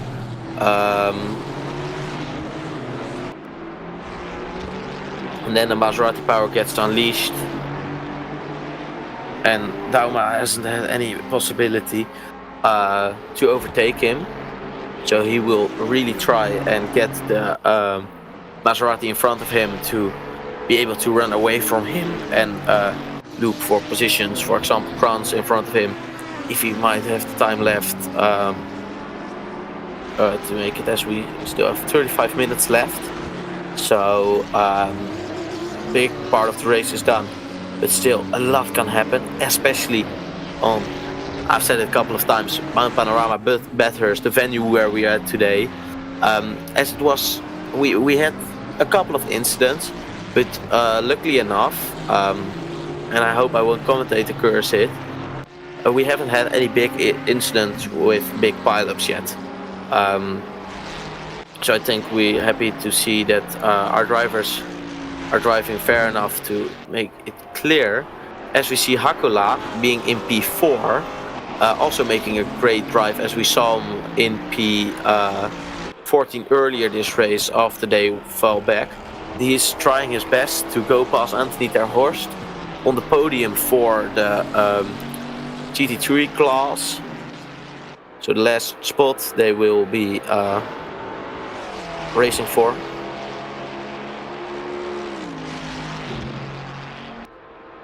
Behind him on the mountain straight,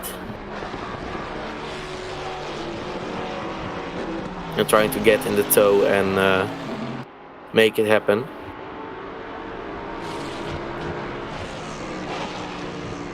On the side of him, making himself visible in the mirrors, getting close behind him.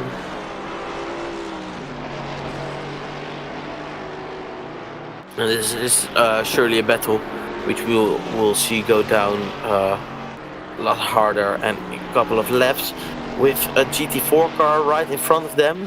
He will let them pass on one of the only places where it is possible on this track.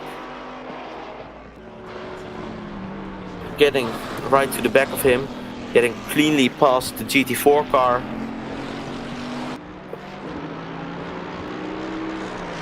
Trying to get as close as possible for the run through a forest elbow and onto the Conrad straight to make it happen, not being too close. And now in the tow, trying to make it happen in the chase. So, trying to get the tow to get that car flying past the Mercedes. Which had some trouble with braking early. Looking down the inside, braking a bit later, and having a little bit of an incident with Anthony ter Horst, a little tap, but he just put it down the inside. But he came past and he took the last podium spot. As we also saw a Ferrari spinning out there, but Jonas Hakola is now the P3 driver in GT3, so he took the pass on Anthony ter Horst. We will surely now try his best to get to the back of him and try to stay with him and make something of it.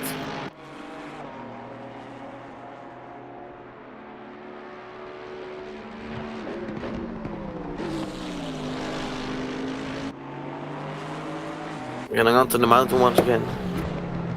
As we see Milan Dauma being getting past the Maserati and now behind Kranz. So he catches the McLaren in front, and now he will try and make it past as Kranz gets a little tap, I believe. Dauma nicely waits. He had the incident, and that's the gentleman rule. He had the incident, so he waited to he can pass. So the driver which he spun can continue on and then follow him. As we see Rubinho a bit of damage, but as Milan waited, he will try and get it back on Kranz as fast as possible. So they are driving right behind each other in the slipstream of each other to make the most out of it.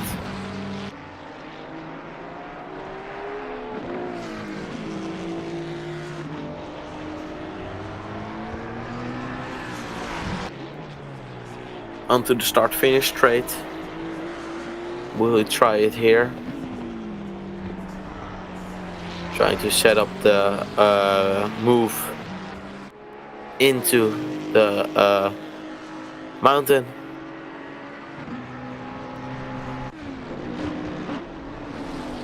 There we have the Audi of the race. Also had some issues trying to make its comeback, and now finding an out today known Sebastian van Liebenstein, which was P2 at the start of the race, but had some troubles in the last few minutes. Also back in P14, so those two guys will battle it out there and might even try to gain some places from it, to see if they can make the best out of it from the issues they have had so far in this 2.4 hour race.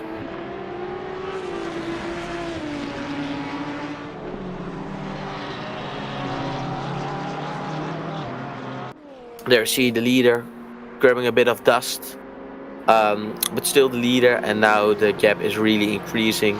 Still the fastest lap, and they are driving real fast in that Porsche over this circuit.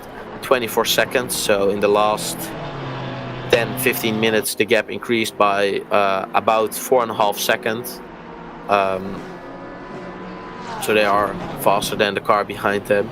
So if they try to continue this pace, this might be a very great race for them. As we see behind him, Patrick Paybeisters close to him, but also left. So you really see that the lead pack has quite the gap over the rest of the field. Adje Horman, the second place car, the solo driver, who was battling it out with the current leader and trying its best, and also doing a great job in that Ferrari and keeping it clean for such a long time, as he's been driving now for almost 2 hours straight, and some other drivers just hopped in and only 20 minutes driving for this stint. So great to see him doing that as like endurance race stint. Then we have Jonas Hakkela, the team with McConnell, the championship leaders. Actually, second in the championship is Horman.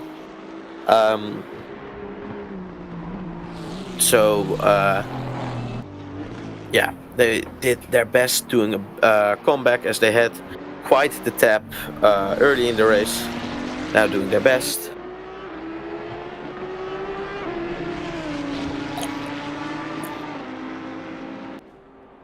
Also a car 7th in the championship, this Audi,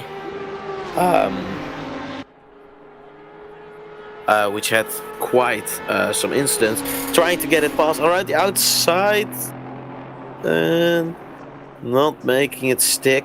As you see, that the overspeed is the most in that little kink where we see Tim Miro and going through now. So you will see some cars getting out there and maybe try and look it down the inside, but it didn't work there. We also see Team Miro, P17, driving stable and doing nothing really wrong, not being in major incidents, and driving a stable race. Now battling with Rubini, the colorful Mercedes behind him with the cooked bonnet. As we go to Dennis Shops, the driver in the smallest car of the whole game, in the Ginetta GT4, the right-hand driven British car, doing a great job in P3 of the current GT4 classification, with 2 Mercedes in front, and driving quite stable, with no just pushing that Ginetta to the maximum. As you see, having to deal with traffic as we Christopher Holsen being behind Rubini for position. So getting behind it on the mountain, trying to get close and then unleash the Maserati top speed to get past him on the Conrad Straight and gain the 17th position of the overall classification. And however, he is quite the way back from Andrew Richardson. Is he still behind him in class position, as between them are solely GT3 cars. So he is still 6th in GT2 class. So that he is 17th overall, but the biggest race for him means he's 6th in class, and is also doing a great comeback, as we saw some troubles from him early in the race, and now driving that Maserati really great, and overtaking cars on track to gain some positions back. So we come back to the Audi of the field.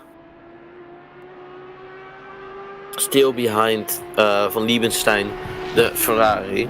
So those two guys will be battling quite harshly now for some laps.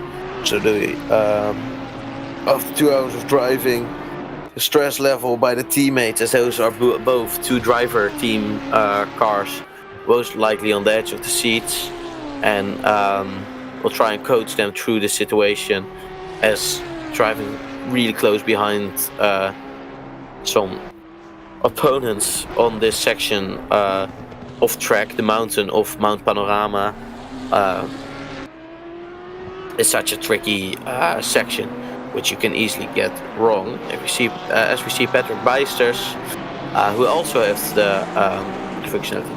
He is driving 5th in class at the moment. However, he is 9th on track, but because the lead battle for GT2 is between him and the leaders, it seems like he's further back through the order, but he's also still doing a great job with managing that big chunky BMW over the mountain, as we see that the fastest cars are the more planted, the more rear engine, the Ferrari, the Porsche.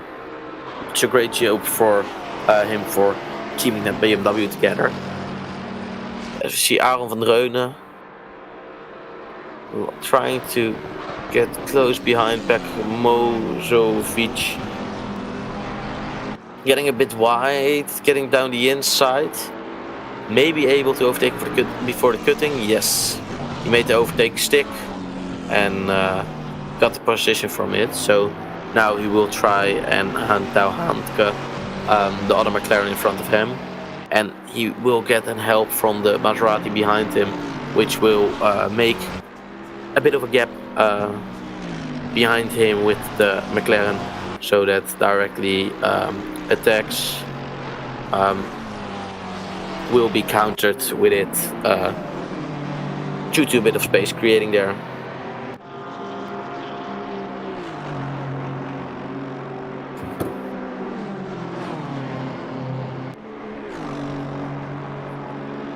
There we see Bijsters driving behind Halema, one of the front runners we've seen in GT2, but now he is just outside of the podium. We're still yet to see a possible pit stop from the two Maseratis in front.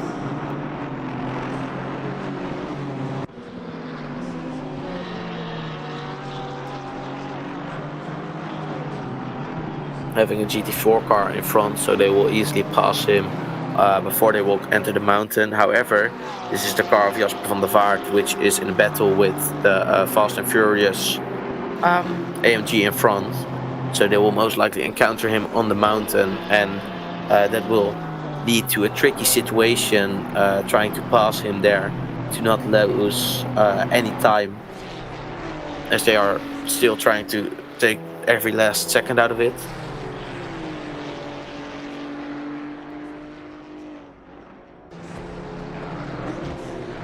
Now Lenson, second in GT2. He got overtaken from the lead by Valentine, the current leader. Is doing great, keeping that Maserati together and not making big mistakes to lead one of the more competitive races this race has so far. As we see Ritchie having done the overtake around the outside, it seems, or maybe just defending, and keeps it in the cutting, so he makes the overtake stick and gets the position on von Liebenstein. So he overtakes the car which was running third, and this is a great job from the Audi coming back from a big incident and now driving good through the order.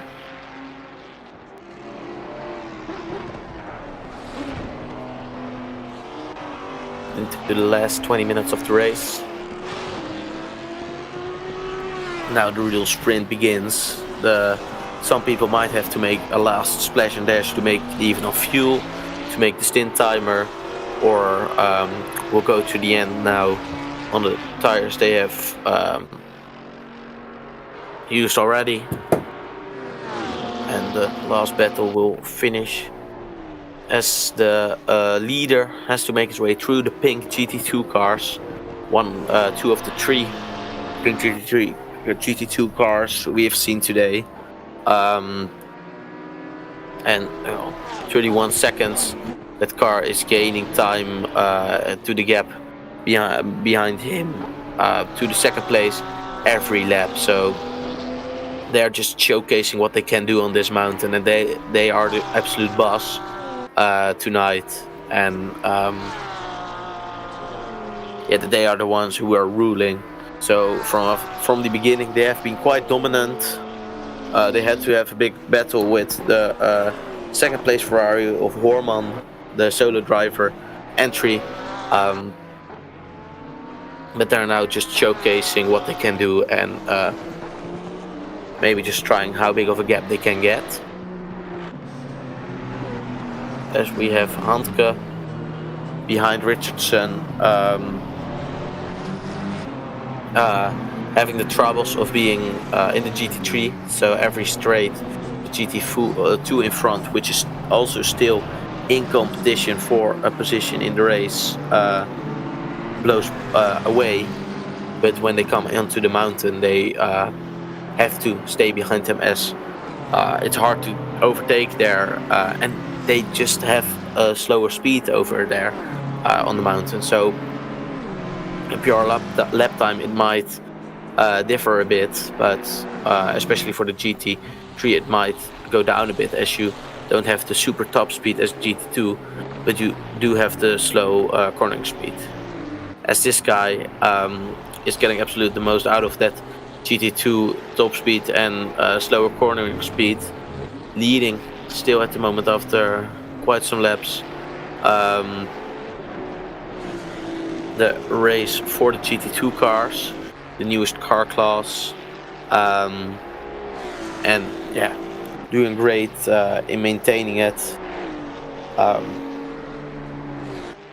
having to last 17 minutes with the possibility to a splash to whatever still open, but having to push to its absolute maximum to stay in front of the drivers behind him. If one of those drivers trying to win the GT2 race just slow down for a bit, they will they will lose time, lose positions, maybe even, and they just have to be on their limit like almost every lap to get the best result out of this for podium, the win, or top 5 even. As we see Handke really pushing Richardson to its limits, which is making some mistakes, but still trying to do its best to come and get the other GT2 runners and keep the position from there, and might even be, if there's still pit stop to left for the Maseratis, be a podium place. So the race in GT2 just isn't decided in the slightest bit. And all of the effects come into play that are like these GT3 cars.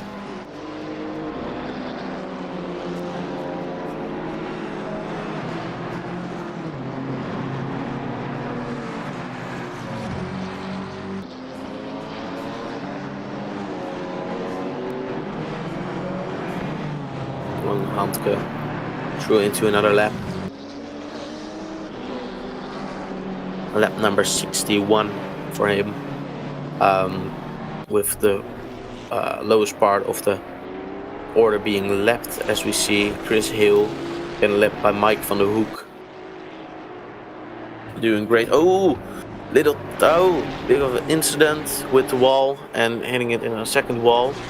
So hoping that the Maserati is strong and won't have too much damage from that incident, as we see Bekmazovic, apologies if I'm mispronouncing it, getting into the pits with a crooked McLaren, trying to fix it and to get it back running again. Barthez also getting into the pits with a bit of a car which looked like it has been abused. I don't know if it might have been something to do with the McLaren we saw strolling in. Sven Makkerberg getting in for a pit stop for the last 14 minutes.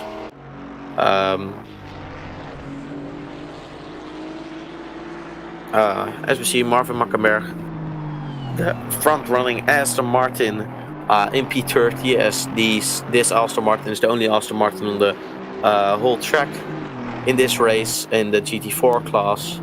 Doing a great job. We saw him a lot with passing GT cars and just staying steady.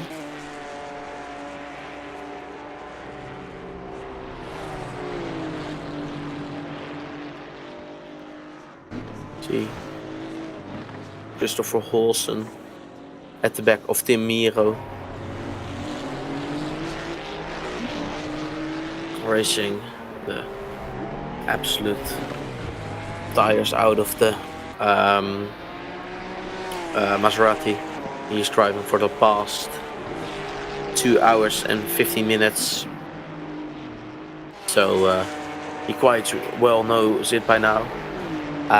And maybe try to overtake Tim Miro in front of him. So in the beginning of the race, it was quite a big challenge for a lot of drivers to think about how will it go with the lapping. But I think, as we are seeing now, with all of the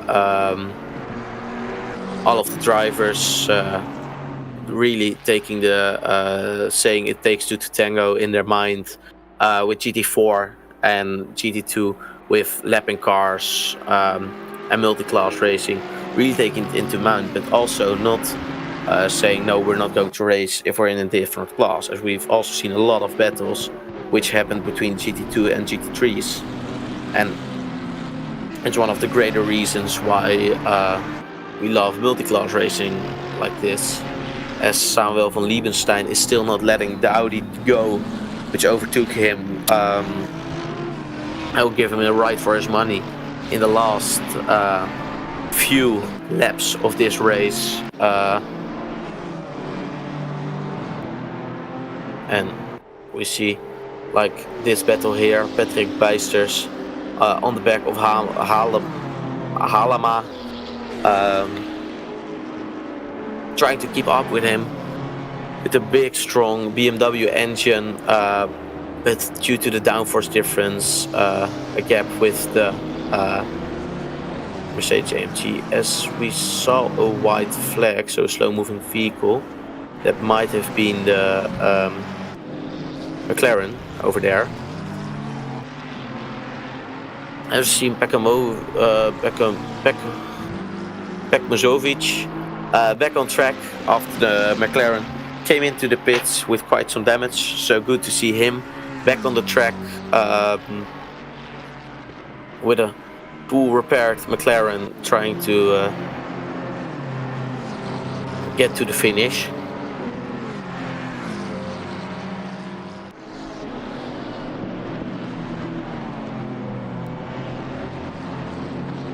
Anke getting the position over Richardson.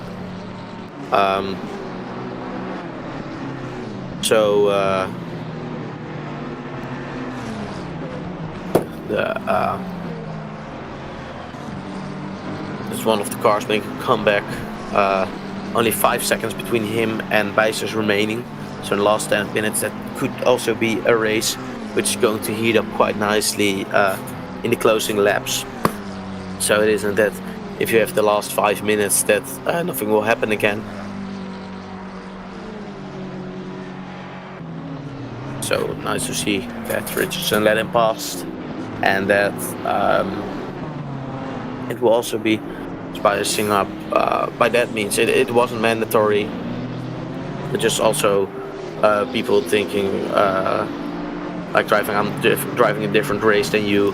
I can't get any more out of this. I'll let you pass for now. And we have seen quite a lot of that the last 2 hours and 15 minutes. So that's just a great thing to see in here. As we see Bathurst at the back of GT2 car, which might influence his pace over the mountain and give Handke a chance to catch up with him.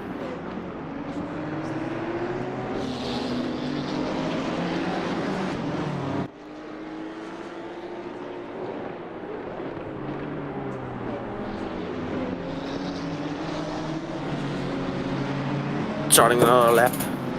Also must be feeling the heat with the McLaren right behind him. Well, the second McLaren right behind him, as there's still one in between them. And getting the notification that he should be pushing still now after so many laps that you can't just relax on it and really can get tight to the end.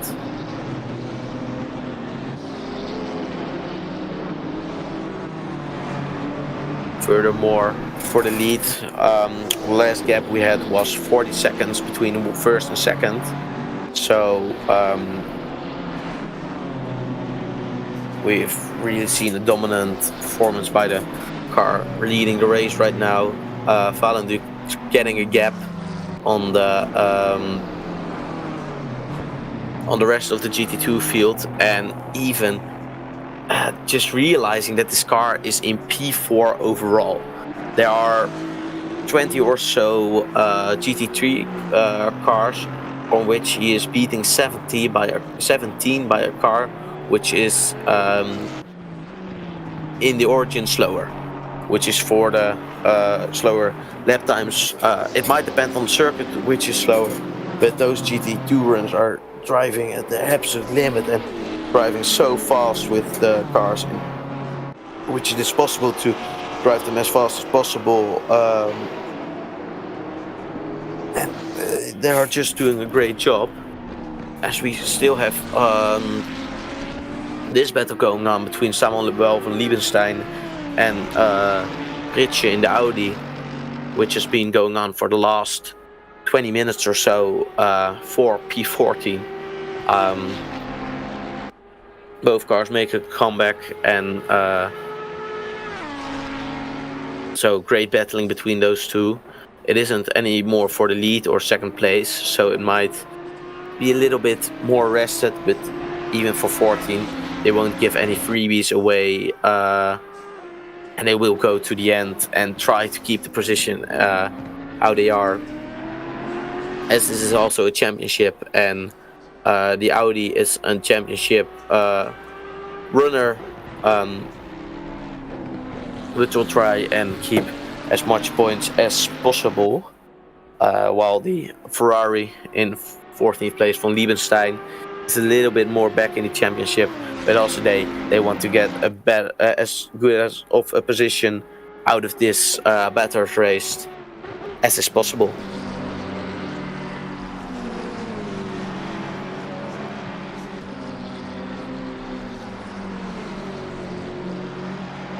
Ooh, getting through the grass a little bit. Andrew Richardson driving great pace out of it, doing his best, staying with the McLaren in front of him to keep it together. As the McLaren in front will try to get to this car, Halema, because he got overtaken by Bijsters, the GT3 car in front. So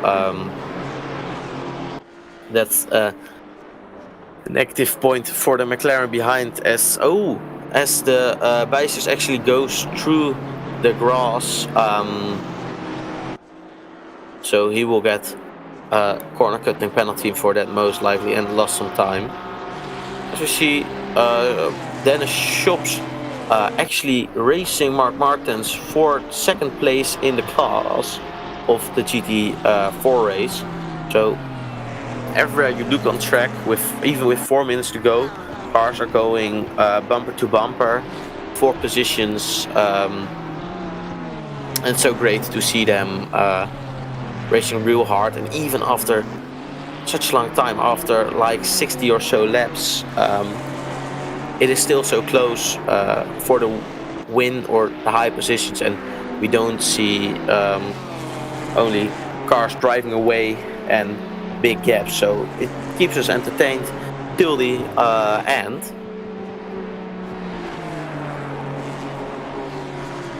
I almost want to say the cute little Ginetta following the aggressive looking Mercedes AMG, but the GT4 cars, the smaller production versions of the GT3 cars, would also provide for great racing, as Martens goes a bit wide and Schops has to run on him from the forced elbow. However,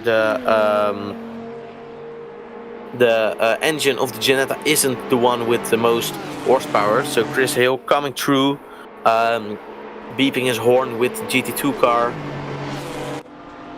and Dennis Schops losing a bit of toe to the Mark Martens, having trouble with that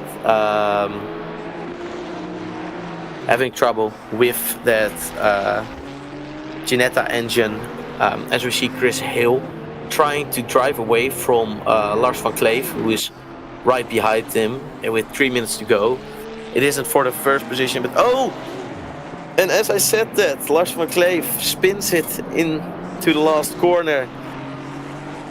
That's with 3 minutes to go. His chances for trying a bit of a crooked front end.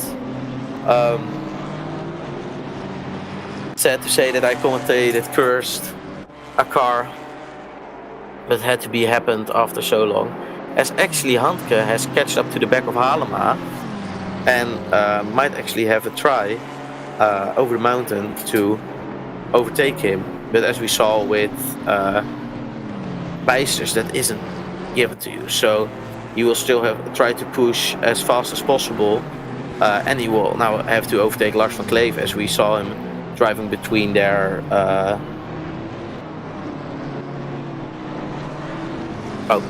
he got past. It's also a great drive for the GT2, that they might see in that they can't get a position, and this car is battling for position with a car in front, that they decide, I don't want to be the breaker up of this, as we see the Maserati going through the gravel. Nick Hunter trying his best to get the position out of it, and racing as fast as possible to Halema.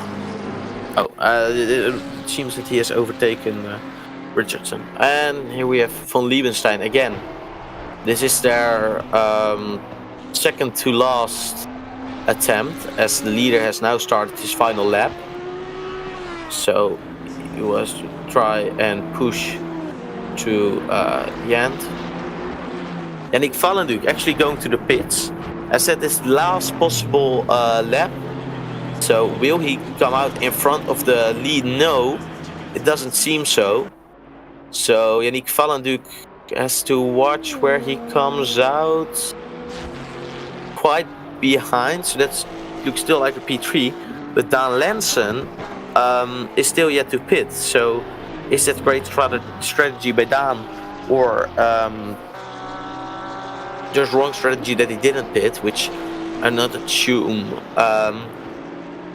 But that might be a great move by him for getting that victory, as he is second in line, one lap behind, but second on track after this Nigel Tarin, the Porsche, which took the pole position in front of all of the Ferraris, took the lead straight away, had some issues with the pit stops, but came back after a fierce battle with Horman, and drove to a 40-second lead.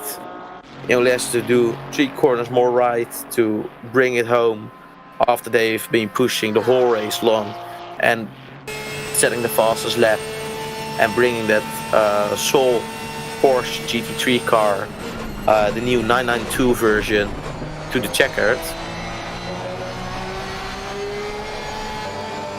As he goes on the final time over the last straight piece of track to the last turn, and he takes the victory for Porsche team Schumishkins, with Nigel Tarin and John Sebastian Casanega. If you look further back, there we see Dan Lensen also going over the finish, winning the GT2 class. So great drive for him with in second place Taplin. Then we go to the second place in GT3 from the whole time second, and a fierce battle with first, but also a great drive. The fastest driver, who was doing it solo, rounds the final corner to come over the line as the second place finisher, and a lot of cars coming over the line now. And let's take here we have still the battle for P. It's not a direct battle, but Jonas Hakkela, our P3 driver. And actually in the standings I can see that the Audi of Pritje could hold off Van Liebenstein as the last cars will drive their last bits over the track.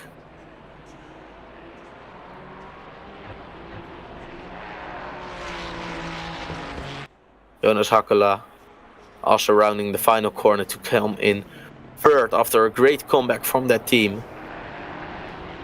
And I also believe that if we take a look in the timing tower, that in P23 overall, because some leaving cars, car 415, which will go after this one. Now we have Mike van der Hoek, a fan favorite in the YouTube viewers, rounding the final corner, just missing out on the podium, but P4. And then now coming to the checkered flag, we get behind him, we might see him in the top of our screen, car 415, Jasper van der Vaart winning the GT4 race today, with Mark Martens behind him, and behind him Dennis Shops in the Ginetta GT4 car. So we have some great racing for it. Maybe that we can see if we can again get some of the drivers for a quick talk.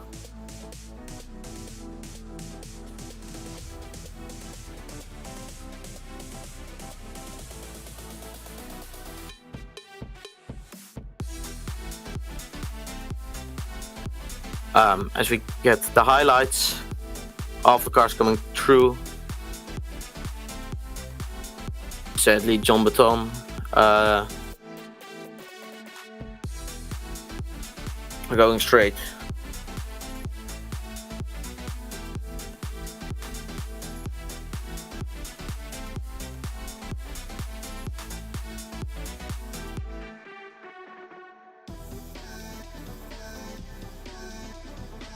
Seeing the highlights. It's been an enjoyable race, beautiful multi-class action. The big fans of Mike supporting us through this race. And Hello, Peter. hello, Dan. Hello. Well, congrats on the victory. It seemed to me like you would had to make a last-minute drive through the pits like Valentin did, but you made great strategy work. How did you enjoy it? Yeah, I really enjoyed it. It was really close. I had just a lap. I couldn't do one more lap on the stint timer, but yeah, it worked out really well. I went for the splash and dash strategy, but after my first pit stop, I got stuck behind. I don't know, it was a Mercedes. So then I decided to do my splash and dash early, but just late enough so I could make the stint timer work. And it worked out really well. So yeah, quite happy with that. Yeah, unfortunate for Yannick because we were in a Teams chat, but he was really close, like 5 seconds short or long on making the stint timer with that drive-through at the end. But I'm sure he'll tell you about it when he gets in here. Yeah, that's a pity. But no, just another quick question: as you are the winner of the GT2 class. But you were also like, I don't know what the specific place was, B7 or so in the overall lead, might even be higher. How did you experience with two pretty different car classes driving together on Mount Panorama? Yeah, especially with the GT3s is really difficult because the straight between turn 1 and 2 and the back straight, I was able to close in like a second, maybe 1.5 seconds on the GT3s. But then on the mountains, they were able to gain all the time back. So I really tried to look at the pace of the GT3 in front of me, and if we were similar pace, I just stuck behind them, and otherwise I would try to overtake. But it was really difficult to judge who to let pass and who to pass safely, because yeah, if the GT3s get impatient over the mountain, it could be quite scary. But luckily, I didn't have any major issues. I scraped the walls a couple times, but that was my own fault. But yeah, really interesting these two categories together. Yeah, it was great to see, and luckily that you didn't have any issues with it. Then we will quickly ask your teammate. Welcome, Yannick. Thank you. Well, yeah, a last-minute pit stop. Your teammate explained that you were like 5 seconds short on the stint timer. Well, I think in hindsight I would have made it, but I thought I was just a few seconds short, yes. I was calculating and I wasn't really clear-minded enough to know how much time I exactly had. So yeah, I decided to do the drive-through, which I should have done either a lot earlier without dropping back or not at all, because I probably would have won, but it is what it is.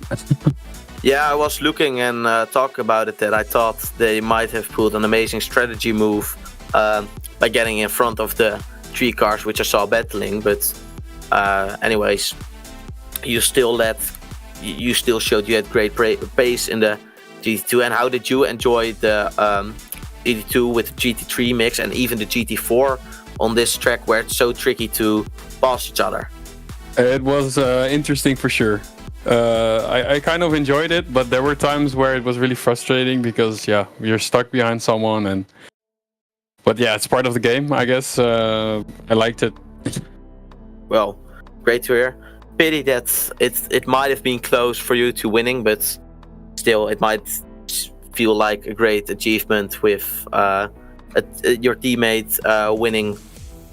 Yeah, for sure. And of course I also had damage about 20 seconds in the first stint, so the fact that I was even battling for the win was kind of surprising anyway. So I'm really glad with the pace, and yeah, better next time.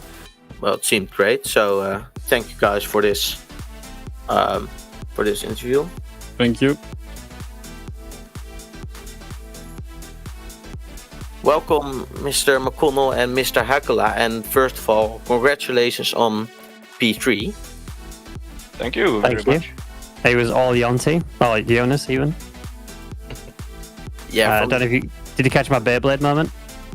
Yeah, from the moment it seemed at the start. Well, you guys went into this race as the championship leader from winning Barcelona a month ago. And from the start, it seemed like you guys had a bit of an incident, as you mentioned, but still a great comeback going back to P3. Yeah, I mean, I guess our strategy from the start was again to do a full stint each plus a splash and dash. So we sort of just worked it the other way around when we got the damage. So Ben just went in for repairs and refueling, and then just went all the way until I could take it to the end. So we lost a bit less time than it seemed like, but yeah, we did lose some time anyway, regardless. Yeah, that was great. I think realistically it would have been P2 that at best, even without the incident. Yeah, I mean, the Porsche was fast. I mean, I don't crazy. know. Yeah, it seemed like a pretty fast winner we had here, but also we were following you guys a bit through the race as we saw you having a spin earlier, but also it was great to see the comeback.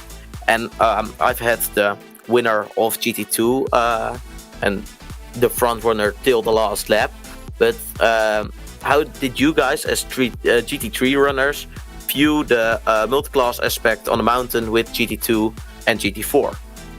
I think generally, for me at least, the GT2s were fine. I think that they weren't that difficult to deal with. The GT4s depends really where you caught up to them. If it was on if it was on the sector 3 or 1, it was all fine. Sector 2 was just a bit awkward. You know, even in the mountain against a GT4, if you're in a GT3, you can like very safely pass them on certain corners if you have the correct momentum and correct timing. But otherwise, it's just a matter of, well, staring at their spoiler until a straight comes along. Yeah, I mean, my whole crash was because I was, I mean, it was behind GT3s that was slower, but you know that I basically just lost my muscle memory because I was not used to being stuck behind something. So that's why I then made a massive boo-boo and been in the car. I think, like Jonty said, you know, being stuck behind GT4s at the worst part of the track was probably the biggest problem. And actually, I was quite surprised at how quick the GT2s were, especially Valenduke. He was insanely quick today. Yeah, I just spoke to him, and he had a little bit strategy issue to not win the race. But it's great to view as in the beginning of the race, in the preparation, through the chats we saw a lot of speculations on it would be chaos, and from my view it went quite well, and good to see that you guys enjoyed it and that it was possible to make such a comeback through a field where we really saw that if a GT2 car was in front for position, not everybody decided I'm going to let you pass, but some just decided I'll race you for your position. But great to hear that you guys enjoyed it, and I hope we will see you again on the next one. Yep, you will definitely. Oh, have a nice rest. Yeah. Cheers, Tika. Bye. Bye. Goodbye. Well, and that were 4 views of the drivers who we saw just in the race. I want to give a big thank you to all of the drivers competed today, and a big thank you to Tom van de Meer for doing the comms, doing the cameras today, being busy 2 hours with doing the replays and getting everything quite in view today. And thank you, viewers, for being with us today. I hope you all enjoyed it, and I will see you again at the next one at Zandvoort at the 5th of April.